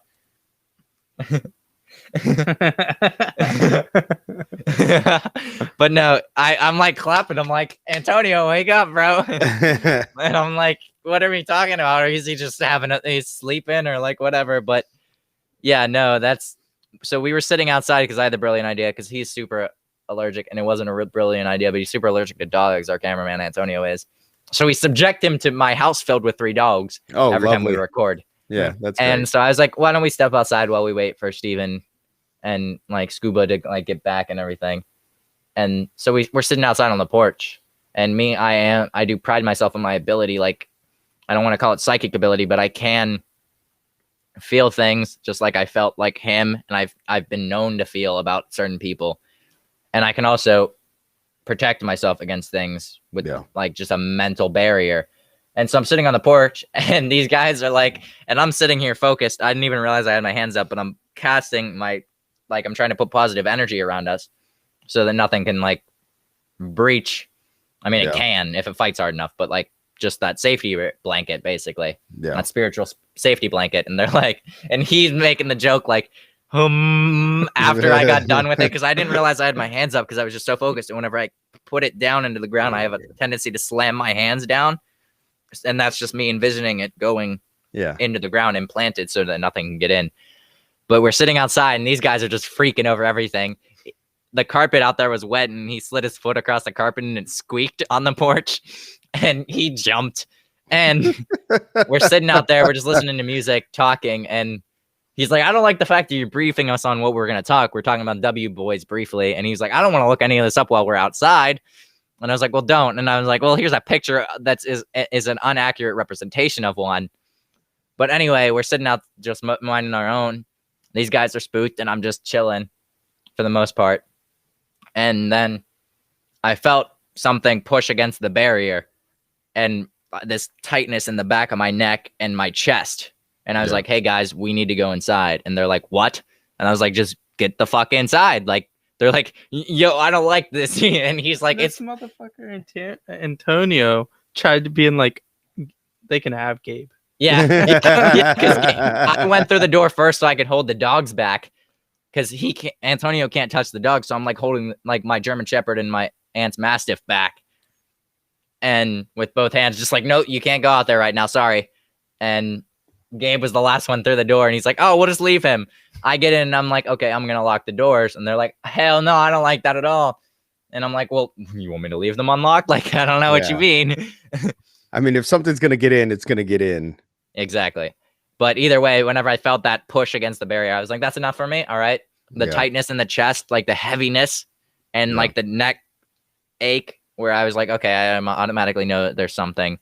And he's talking about how he's just freaking out. And I was like, you're going to attract something. You don't want to manifest anything. Yeah. If you think about it or focus on your fear, that's in our the bodies, worst thing you can do. Our bodies are the best, even with all the technology that we have, our bodies are the best paranormal tools that we have, because we will, we can sense those changes in temperature. We can sense those changes, when the hair on the back of your neck stands up, it's for a fucking reason. It's not or when just you 'cause. feel somebody watching you or something. Yep.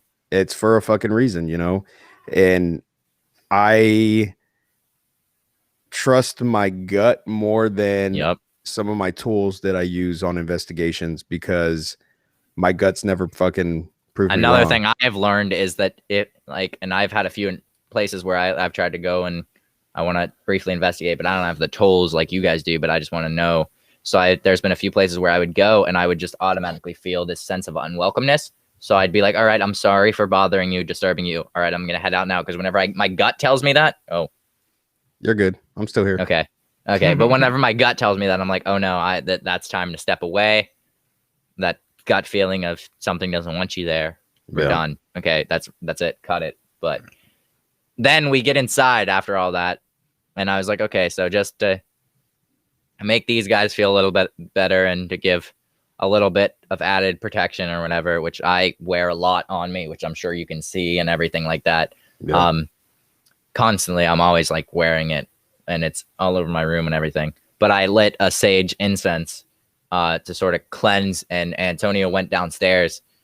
I walked downstairs with Antonio because I wasn't going to make him go into the basement alone. The basement is like fully furnished. It's a nice looking basement. It's not really scary, but I wasn't going to make him go down there alone.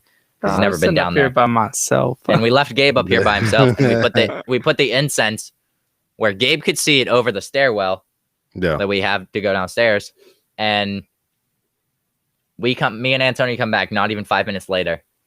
And the entire incense was burned to the stem. Like this one right here isn't even burned as far down as the other one was. Oh, wow. Like, this is where the normal one burned to. This one was burned probably about here. Yeah, and by the way, and it was gone, completely gone. That one was burning like 15, 20 minutes. 20 minutes, like, or so longer than the other one. The other one was gone, and that 5 minutes just completely ate it up. And I was like, they're not supposed to burn that fast. Yeah, you know what that means, Gabe? Somebody was there with you. Something was there with you. Trying to be there with you. Trying to. I think that the sage did its job, but it wore out so quickly. Yeah. Because it was fighting it. Yeah. And I was like, I have never had that encounter in my life. And I was like, Gabe, were you not watching this? Like, did you not notice that the flame was just I was sitting on my phone just dude's out of it. I was like, you're just asking for it. Yeah. Somebody's gonna creep up on you and like poke you in the back of the neck or something. Yeah, whisper sweet somethings in your ear. Yeah, wait till you hear Gabe out of nowhere. Okay, 5 minutes left on the SD card itself. Oh, do you have another one? Okay. He's like, no, the fuck I don't. He's like, no, I don't. Do we want to just take that intermission now? Because I feel like we're at a spot where we can. I think that'd probably be the best. Yeah. I guess where we were was sort of on the topic of locations or area or legends that are known to our areas. And we actually have we don't have nearly as many as you, which makes sense. But the Stormhag of Lake Erie is a big one too, which is way farther up north from where we are. But that's an interesting one that I didn't know about, and I just learned about tonight reading while we were on the porch, because I don't give a fuck if I'm outside. I'll read up on the spooky shit. And so basically, the Stormhag is known for, like, because the Great Lakes area is just known for unpredictable storms. Yeah. In general. That's true.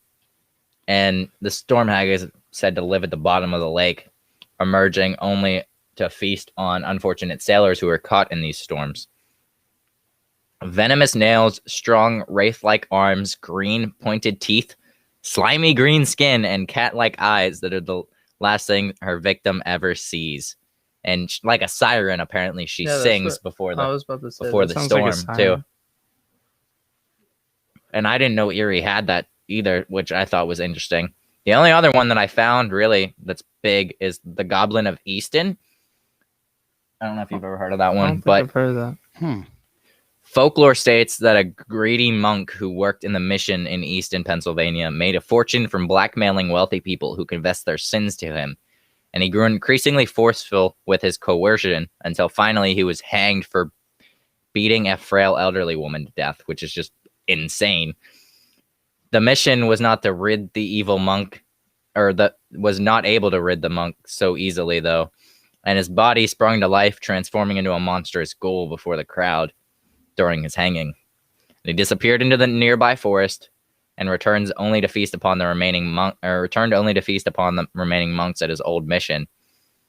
And soon the other monks fled and left the building to crumble, but apparently he's still known to around that area. And I've never been to Easton, but that's pretty interesting. I don't know why, but while you're reading that, I'm visualizing this monk that's being hanged, and then his body just jumping to life, and him fucking hopping off into the woods like fucking like Donald Leprechaun, Duck, like Donald Duck. But yeah, those are the big ones that I found, and it just seems that you guys have a lot more, which makes sense given the history of the area.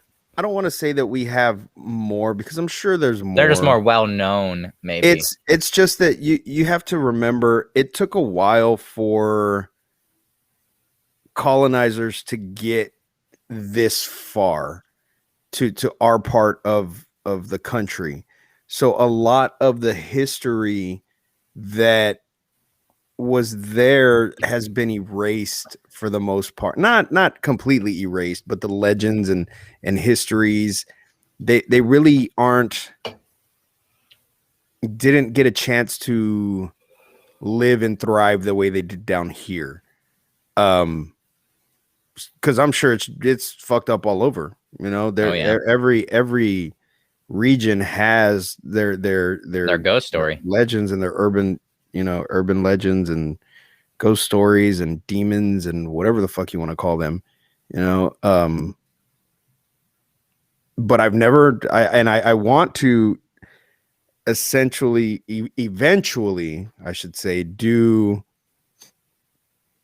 an episode of Somewhat Supernatural for every state and cover that'd be fun. Their legends and their that'd histories be fun, and stuff. So it's a good one.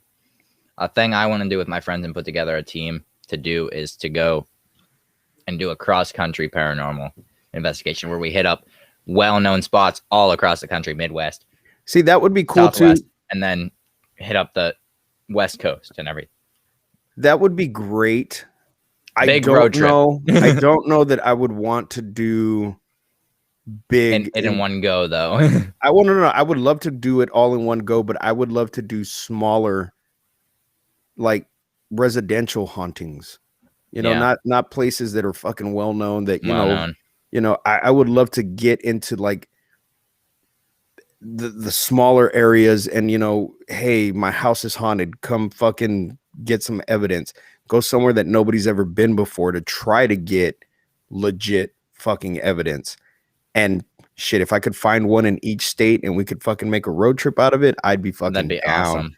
I'd be fucking down. There is a lot of haunted locations in our area, and I'm sure you got some too, but just in PA, West Virginia area alone, there are 4 huge, well-known haunted asylums.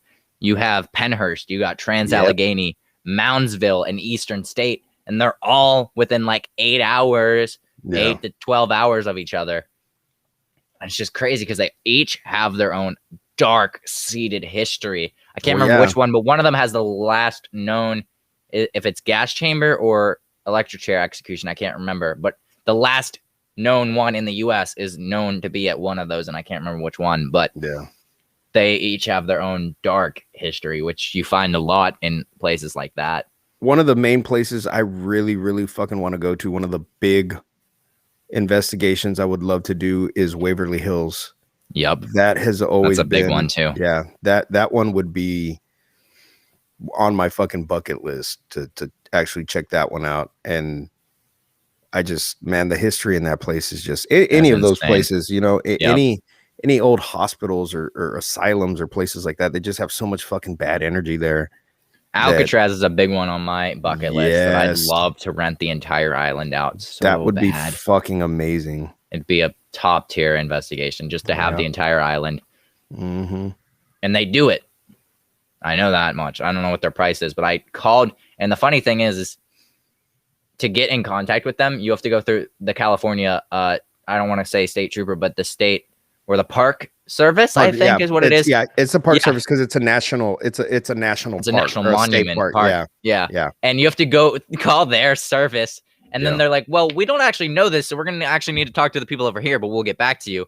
Yeah. And then, like several months ago, I was just jokingly like, oh, "Name your price," and they're like, "You know what? We'll ask." And I think 600 was what they threw at me for 10 people, and I was like, "What? That ain't shit." I was like, "That's nothing. Easy. I'll take 10 people to Alcatraz. Give me the whole fucking, island." I would drop that right now. I don't know where they got that from, but if that is accurate, sign me the hell up. But does that include getting shipped over there? Probably not. You're probably going to need a ferry cost as well. You would have to get a ferry to go.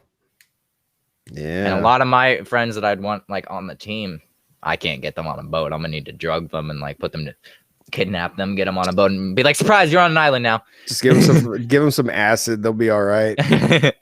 I don't know if acid would help them. Probably not. It'd probably make it worse. But nah, fuck that. That would fuck it.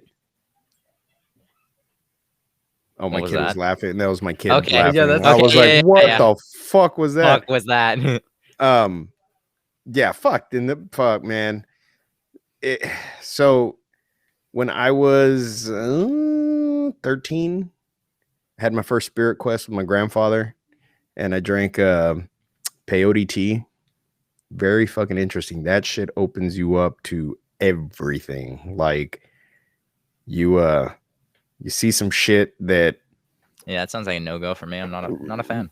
No. It's not a bad thing. It's not a bad thing. It's actually something good. I wish I would have done that with my kids. I wish I would have stuck to, with our traditions and stuff. And I didn't. But that was something that I will always hold near and dear to me, being out there with my cousin and my grandfather around a fucking fire at our ranch and hearing the history of his people and where we came from. It was fucking cool as shit, man. But if you ever get the chance to drink peyote tea, do it. It's fucking great.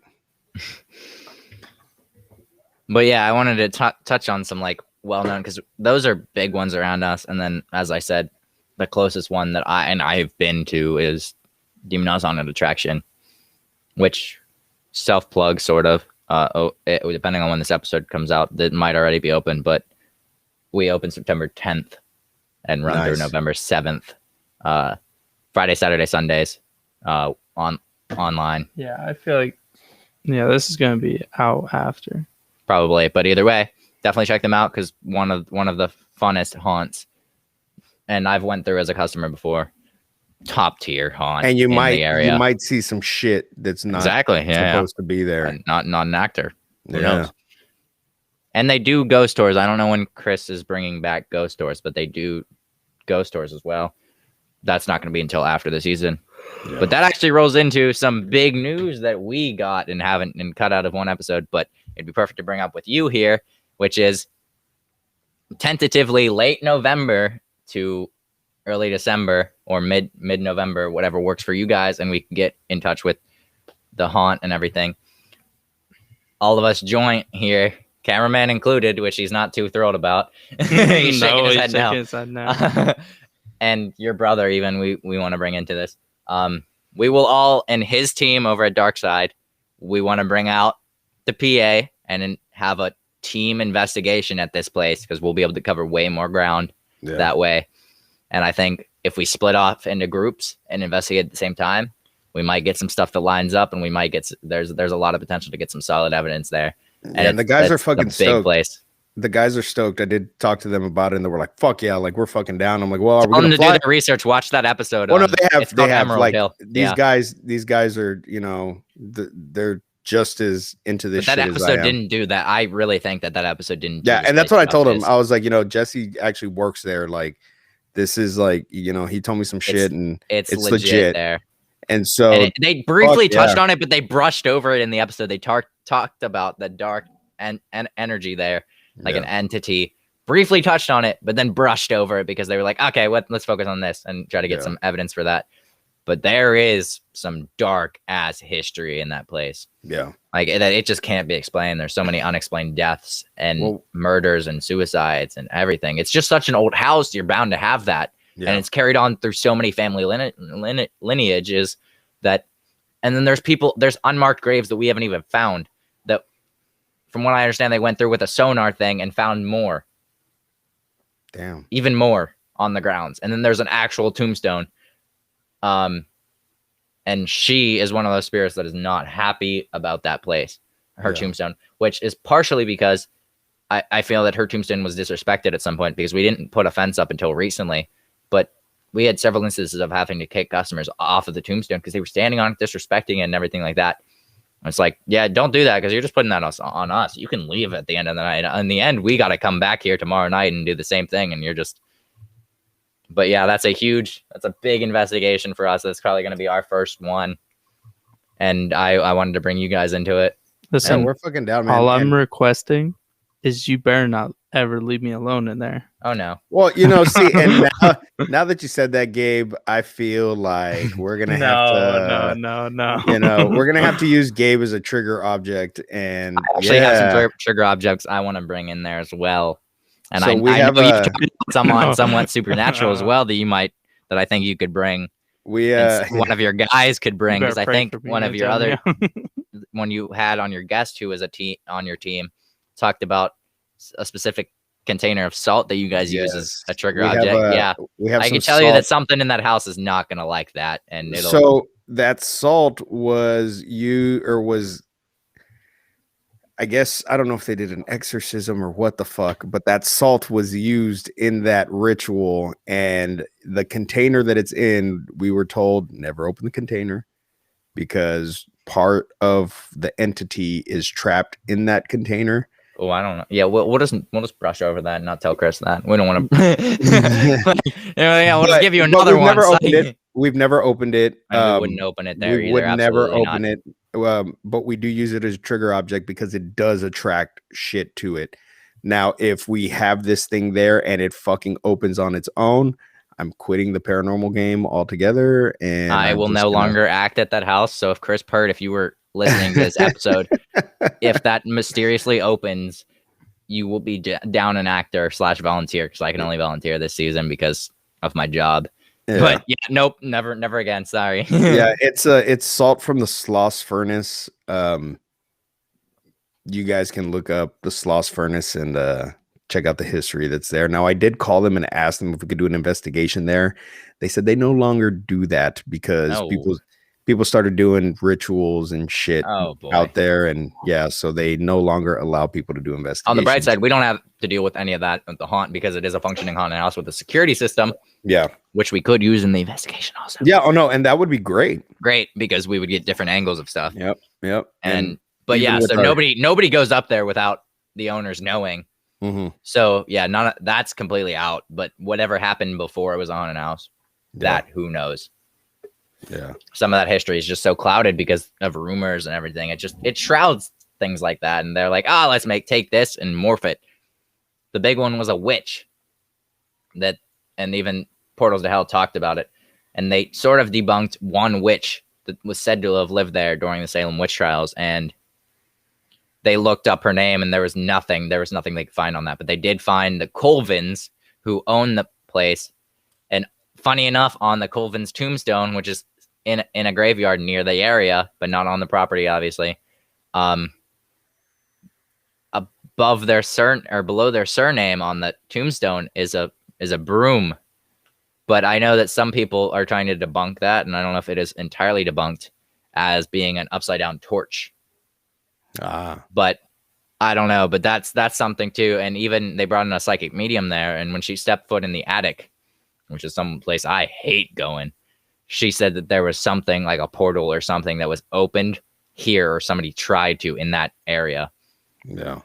So there's definitely been some form of craft or casting there before, whether it was successful or not. It's enough because there's something there. There's so much there. And we're excited to go.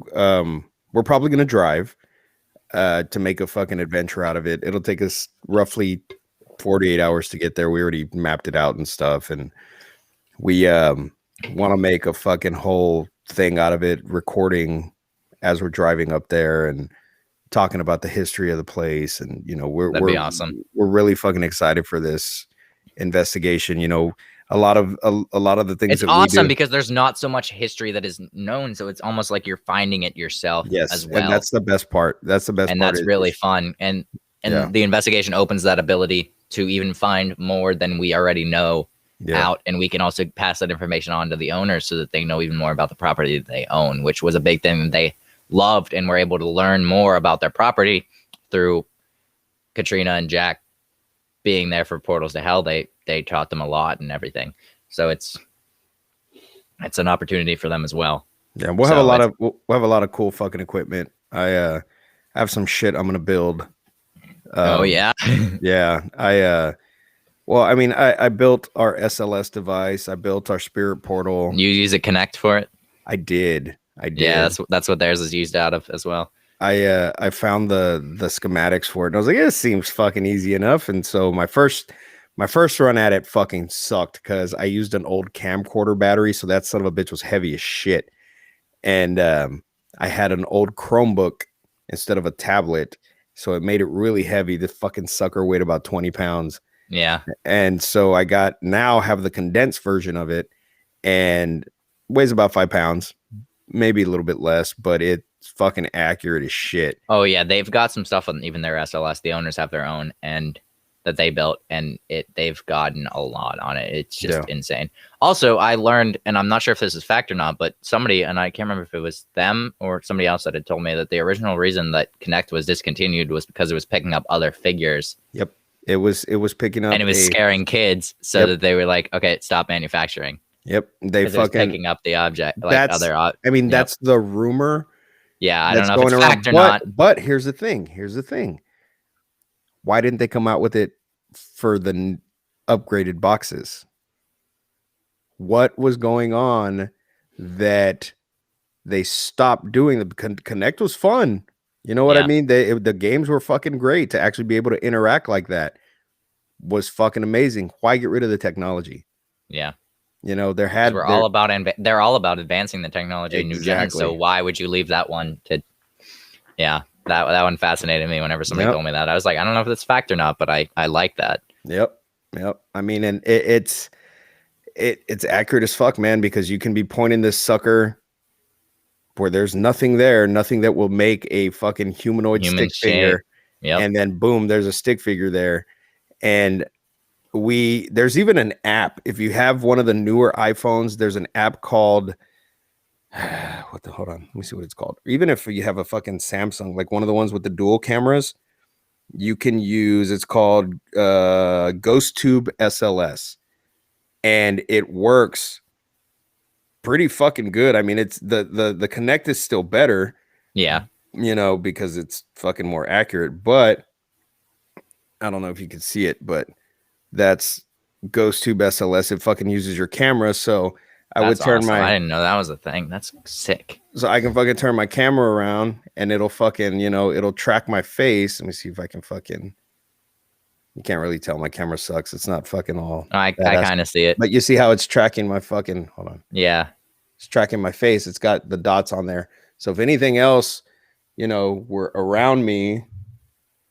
All of your masks or anything on the wall, just well, it just picked up my He-Man figure that I have over here and fucking mapped that out. But like, it just mapped out my little Sam that I have there up on the fucking thing. You can't really tell because the fucking glare. But it's an amazing movie, by the way.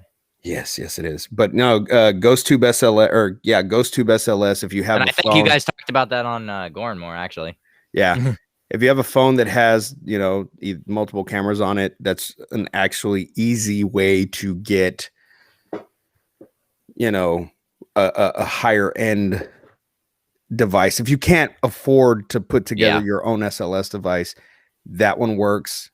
It's not the best, but it does work, and it will give you, decent readings, but you have to be aware of your surroundings also, because that one, if anything is in roughly the shape of what a human could be, it'll pick it up. So you really have to You really have to double check and make sure that, okay, it's not a chair that is up against a broom or something that's making a fucking humanoid, figure. Excuse me. Wow. So, but yeah, we're stoked to have you guys on board for that. Fuck yeah, man. It's going to be a blast. Oh yeah. I have a good feeling that we're going to walk out of there with some concrete evidence. And if we get nothing, then we get nothing, but that's the nature of it. But I think we'll get something. Yeah. I mean, and there really hasn't been many investigations where we haven't gotten a lot. And I just can't see it happening in a place that has that much history. Yeah. You're walking away with something. One of the most craziest shit we ever caught, man. We're at a place called Yorktown Memorial Hospital. And this is one of those hotbeds here, in Texas for paranormal activity. And we spent the night in this son of a bitch. We were locked in. Like, they chained us in. There was no way out this bitch. There was no way for anybody to come in. And, we have 4 team members. One of them is not available at the moment. He's on a little vacation. Yeah. But all 4 of us are in the hallway, and Mike and Joe are in the toy room. There's a huge window in this toy room. So I'm just leaning over talking to them while they're in this kid's room that's filled with fucking toys. And TJ's out in the hallway and he's recording, and I'm on Facebook Live, and I have my my thermal camera out. And it was the first time that I had used the fucking thermal cam. So I was like all excited because I was like, fuck yeah, my thermal cam finally came in. Like, we can, have even more solid evidence. And somebody goes, I need to pee. And we start hearing what sounds like somebody taking a piss. So I look back at TJ and I'm like, who's standing in the fucking hallway? And I'm like, are you fucking taking a piss? He's like, dude, no. And so we look at each other, and there's a door right next to him. He's like, it's coming from in there. And I swear to God, I'll tag you in the Facebook video when I can fucking tag you, because I'm banned, like I said. Facebook jail got him, guys. Yeah, I fucking told my brother and sister. The police got him. Yeah, and they fucking got me. But so we open the door, and it's still going. It sounds like somebody's standing in there taking a piss. And so with the thermal cam, I'm like, what the fuck? Well, there's these boxes on the floor. There's a fucking heat signature coming from those boxes, and there's liquid and the smell of pee in this fucking room where nobody could have fucking gone into. There was no way in other than that fucking door. There was no way out other than that fucking door. So we call it the ghost piss. The ghost piss. It's the ghost piss incident. And the ghost piss. On the thermal cam, Classic. You see the puddle. You see it giving off a heat signature. I point the camera upwards, and there's a small heat signature up on the ceiling. I'm like, okay, well, maybe water poured in or something, but you could smell urine. So it was piss. And so we're like, you know what? We're going to go upstairs. Maybe somebody's upstairs fucking with us. And maybe there's like a drain or something that they fucking peed in, and that, they know it, that it comes out to this hole or to this room. So we go upstairs. There's no way. There's no floor above us. So in that section that we were at, it's only the roof. There's nothing. There's no way for anybody to get up there. There's no. Somebody was on the roof peeing, obviously. That's the only explanation. And which would have been a great explanation. Christmas? It was Santa. Which would have been a great explanation had there not. Now the yard for this place is overgrown. There's no way for anybody to fucking maneuver themselves out there at all. Like, I'm talking about thick brush. You would hear this shit moving if somebody was out there. Nothing. Fucking nothing. So we're just stumped. And I'm like, did we just fucking catch a ghost peeing? Like, that's a first. I've never heard what that the one. Fuck? Yeah, dude. And it's fucking smelled like piss. And that investigation was fucking crazy, man. It's probably one of our most active ones that we got. It's not the most active, but it's one of the most actives that we've gotten. Even to the point to where there's no running facility. So if we had to take a piss, we had to go outside to pee. So I'm outside taking a piss, and I hear something fucking like rustling through the bushes, and I'm looking, and it looks like somebody's fucking walking through this fucking brush. And I'm like, TJ, come out here with my gun, because we always stay strapped when we go on our investigations, because it's fucking Texas. Yeah, exactly. So we're like, dude, I'm like, dude, grab my gun. Whatever was there when it saw TJ walk out, it stopped.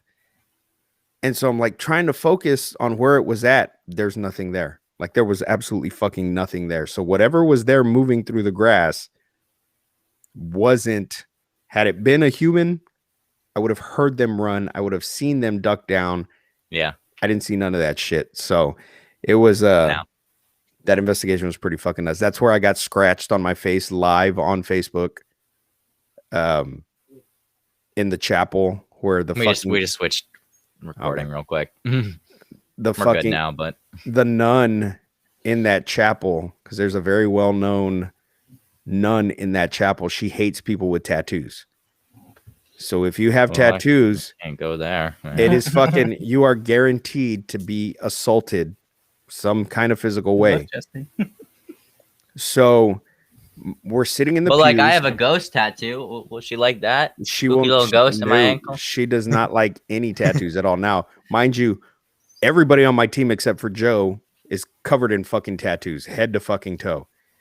So we're in the altar. There was an old ass Bible up there. So Joe's on the altar reading the fucking Bible. Mike all of a sudden goes, "Oh, fuck." Now, mind you, I'm live on Facebook, so there's no way to fake any of this. We're like, what? He's like, dude, my face. And he turns, and this motherfucker has a fucking deep ass scratch on the side of his fucking cheek. And so I'm like, what the fuck? So we're scoping him out. And as we're scoping him out, I'm like, oh, what the fuck, dude? I was like, my face is getting hot. And so I had my hand like this. And when I pulled my hand away, there was 3 fucking marks on my face. Like if somebody fucking ran their fingers and scratched my face. But my camera was facing me while I was live streaming. And you see my face see my face get red, and it just starts to fucking pop up. Yeah, it was fucking intense. Insane. Yeah, it was fucking weird. It was I want to go back to that place one more time before they have to condemn it, because it's the basement didn't look so safe. The walls were like bowing out and shit from the weight of the building. But yeah, that's it's probably one of our more active fucking investigations right there. But that's insane. Yeah. I don't know. Being as Gabe's been so quiet this episode, and during the intermission, you briefly touched on something. I don't know if you want to tell your little attic story so that people aren't like, yo, where's Gabe this entire episode? Where's Gabe? Gabe's hiding in his hoodie. That's what Gabe's doing. Yeah. Gabe's been hiding the entire ever since we went outside. Bro, I've just been chilling. I've just been chilling. I'm just listening. We're educating him on all these things. Yeah. He's learning. I'm gonna slowly prep him between now and November for what we're gonna be in for. 2 hours. 2 hours later, we're getting a Gabe story. I love it. Yeah. So I don't know how long ago this was, if I'm being honest with you. But basically, nobody else is home. Nobody. So basically, any night that you're home, or back then, because your mom works nights and everyone else. So I'm sitting in the living room, of course, watching my dogs. That's what he has to do. And I'm playing music, obviously, because I'm alone in that house. What else are you gonna do, man? Yeah. Overthrow the footsteps of whoever you got in your house. Well, speaking of that, I thought one of my younger brothers just got home. Talking to the mic, my guy. But anyways, I thought one of my younger brothers just got home because I heard footsteps go up the attic stairs, and there's a room up there that both of my brothers were in at the time. Yeah, that's where your bedroom used to be, up there at 1.2. And I hear them walking around upstairs, and I'm just like, "Oh, okay, my brother's home." I'm like, say both of my brothers' names, because I thought they were home. No answer. I go upstairs. Nobody's there. Nobody at all. Nobody at all. 2 hours later, one of my brothers comes home. I'm like, did you happen to come home sometime? And they're like, no. I'm like, Nah, Okay. bro, you're Alrighty tweaking. Yeah. Alrighty then. Yeah. I mean, maybe it was that old man ghost that's there. Yeah, that's That's the only thing what I I'm could leaning think towards. of. There's just a reoccurring, like if I'm sleeping, the dryer door was just randomly slammed And he shut. sleeps in the basement too, which is probably like that's Yeah. where his bedroom and his gaming setup is all and all that. So Yeah. laundry room is the basement. Yeah. So just I don't know. Pro tip: maybe leave your dryer door shut. Yeah, leave it shut. No, I do. And Oh, it so opens it opens and and closes. closes. Yeah. Huh. Not the most Which fun is thing. why, and that feels more like a friendly, hey bud, like just gonna mess with Oh, you. no. Or like, no. hey, I'm doing my laundry. Fuck off. I'm doing my ghost laundry. Ghost Well, laundry, from gotta wash what my my- ghost undies. I'm doing my delicates right now. From what my stepdad told me, and his family, like his side of the family, is Live there. very well known pranksters. Ah. So him, Prankster ghost. yeah, him fucking with me. Get, know, get could be- pranked, Gabe. Yeah. Ghost is over here pranking you better than I can prank you. I mean, I and it mean, makes sense. Most of the time, though, I just shrug it off. I'm like, okay, I'm gonna go back to listen to music to the crickets in the basement. yeah, and I'll just be like, okay, Jerry that the happens. cricket. Yeah, That's what I named the cricket that I always hear on his mic when we're gaming. I named him Jerry. Yeah, I'd and be there's like, shut up, multiple- Jerry. yeah. There's multiple ones. There's multiple. So And so Jerry we just number named 1, them all Jerry number 2, Jerry. Jerry number 3, Jerry number 4. They're all Jerry. It's a cult Yeah. of Jerry crickets, Yeah, and they get loud, bro. yes, they definitely do. But yeah, no, it just sucks because you don't have you're not nearly as. I don't want to say into all of this because you are. It's more so you just don't have the experience as much as experiences as me. And You'll get it though. You Scuba will though, get yeah. it.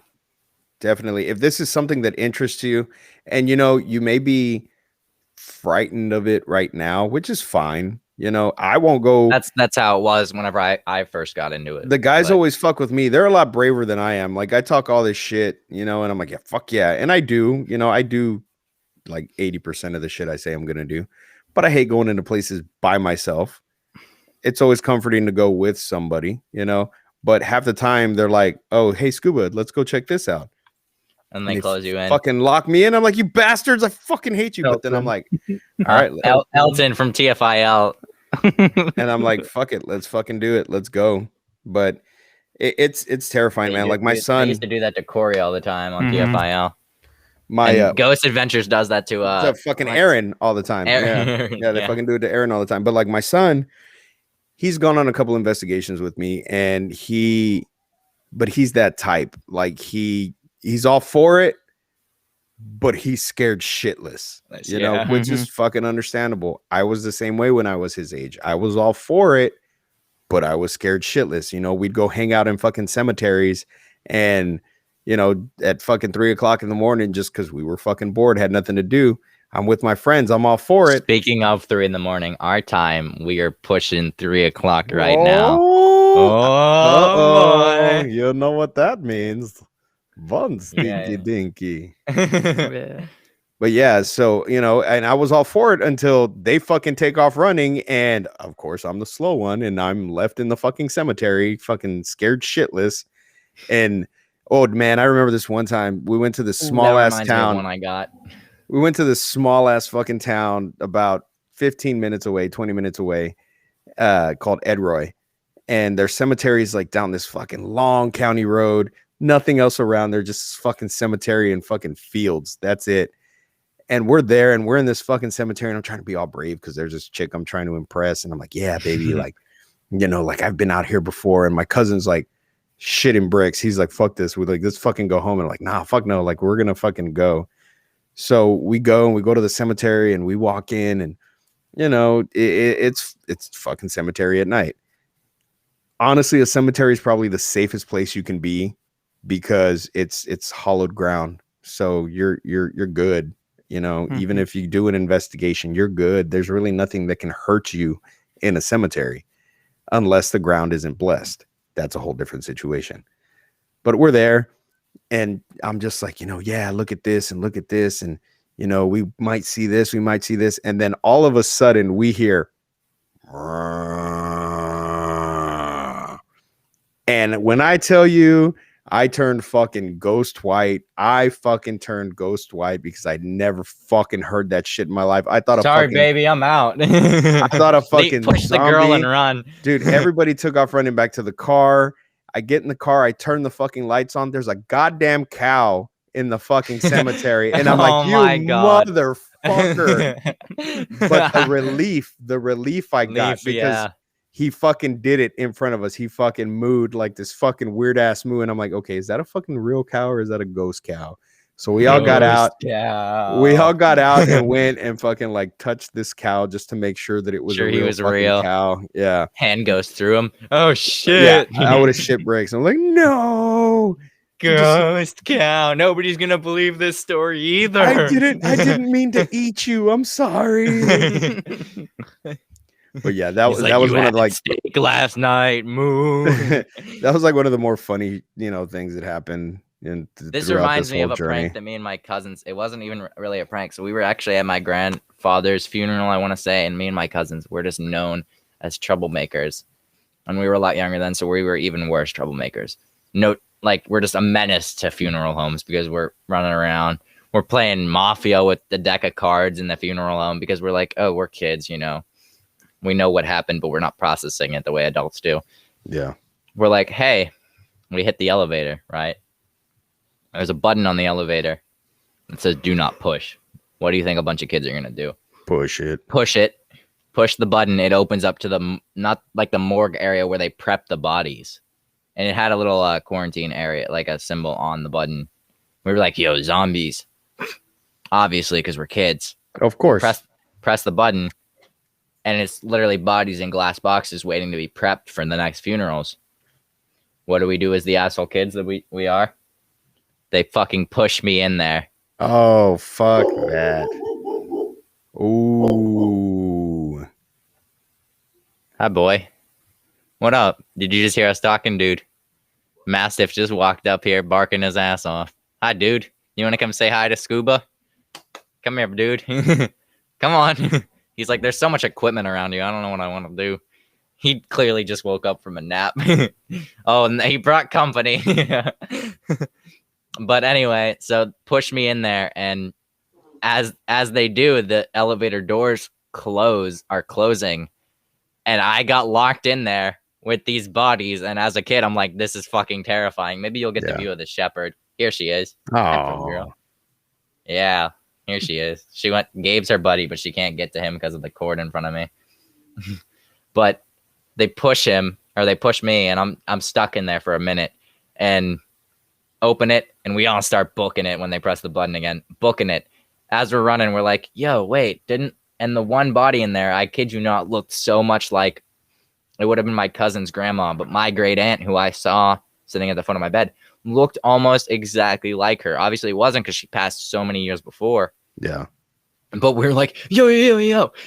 And we're just like booking it up the steps. And eventually we weren't allowed to leave the procession room or the funeral room where the body was because we caused so much noise. We ran underneath a service up the steps and it disturbed the service because they were all like, what's booking it up the steps? And it's just a bunch of kids. And then we're scared shitless. And I was scared shitless because I was the one that was like locked in there for that brief moment of terror where I was like, don't leave me in here, bro.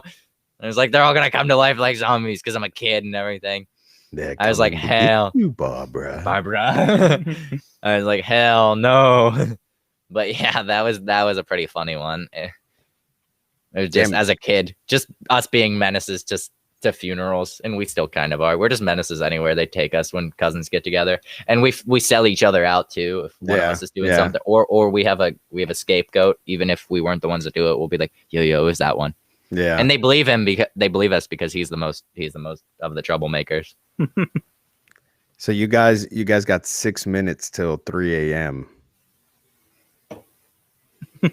Yeah, we do actually. And actually, I think we have hit on a lot this episode. Oh yeah, and a whole lot, man. And I still have a lot more. Like, oh, I'm sure we'd love to have you back on. We didn't even scratch the surface. We'd love to have you back on, and also, I think for our next episode, I think for the next paranormal special that we do, I think I want to do internet urban legends. and our takes on those, and whether we believe real, fake, made them real because we talked about them so much. There you go. That one I think we could dedicate a whole episode on, and I'd love to have you on for that. Yeah, fuck yeah. I'm fucking down. I am down anytime you boys want me on. I am fucking down. Absolutely. But yeah, I think that should be our next episode. And honestly, I think we could probably end this guy here. I think we hit just about all the notes that I had. And if we drag this out any longer, it's like this is one of our longest episodes already. So, I mean, we'd love to just sit and chat with you even more. And also, if you guys want to hear more from Scuba himself, go check out Somewhat Supernatural. Yes, and it is available on Spotify and every other platform. Yes, iTunes, and Spotify, projectlouder.net, if I'm not mistaken. Yes, on Project Louder. To all of them. Yes, and any of our other podcasts are available as well. And Project I referenced Louder. Gore and More earlier. Gore and More is a horror movie review podcast. So if that's a big thing that you like when you're listening, is you like hearing horror movie reviews, head over to Gore and More and check those guys out. Yeah, I think you've been on an episode. I am actually one of the new hosts. Awesome. Yeah. After Pittsburgh, TJ was like, "Hey, what would you guys think about Scuba taking my place?" So we kind of reformatted the show a little bit, and we have what's now called the boss. What is it called? The Boss Bites Back or something like that. And basically TJ pops in, gives his review for the movie. But I think tomorrow's episode, which it's going to be Beyond Reanimator.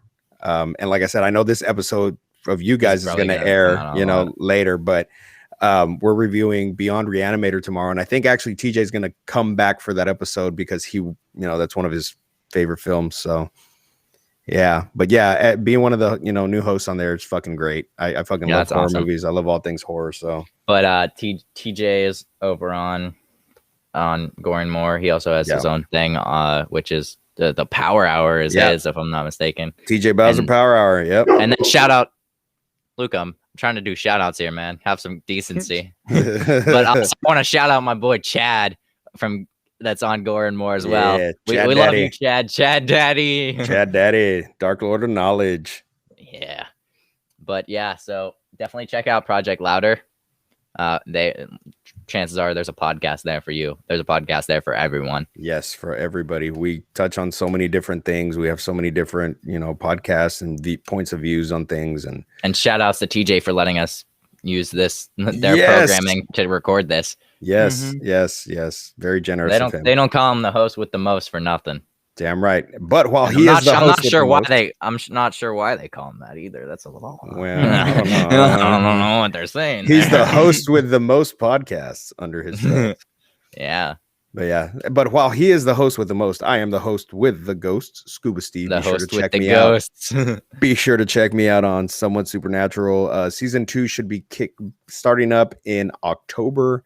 I want to do my perfect time for that. Yeah, I want to do my first episode of season 2 that weekend before Halloween. So, and then we have Ghost Vatos Chronicles coming out, which is with Dark Side Paranormal. That's also going to be on Project Louder. Check those guys out too. They have a YouTube channel as well. Yeah, there's really not a lot on our YouTube yet. Most of our videos and stuff that when we live stream, which I need to fucking start adding them to our fucking YouTube. But most of the shit when we live stream and post videos and stuff, we put it on our Facebook. We do have an Instagram, and it's Darkside, DARKSEID, like Darkseid, the Superman villain, not Darkseid like regular Darkseid. Darkseid, yeah. Darkseid as in could kick Thanos' ass. That's a topic for another episode. That's a whole different podcast right there, buddy. It's a whole different podcast. But yeah, thank you guys. Thank you guys for having me on, man. I fucking it was a pleasure, man. So. Love. Yeah. I'm glad you were able to. This was awesome. Fuck yeah, man. And we loved having your input, and I'm sure our listeners will love that too. Yep. They'd get more than just from me and Gabe. So, so this was awesome. No problem, man. Because I posted a poll, and literally, I kid you not, the poll was paranormal episode, yes or no. 100% yes. Awesome. 100%. Not a single person. You can't go wrong. You can't go wrong with paranormal, man. And I was like, well, I know a guy. Yeah. I know a guy. We met him, and I'm gonna reach out to that guy. And fuck yeah, man. Here we are. But yeah, so anyway, I think that's the wrap for us. Mm-hmm. B4L Paranormal Podcast. I'm Jesse, This is Gabe.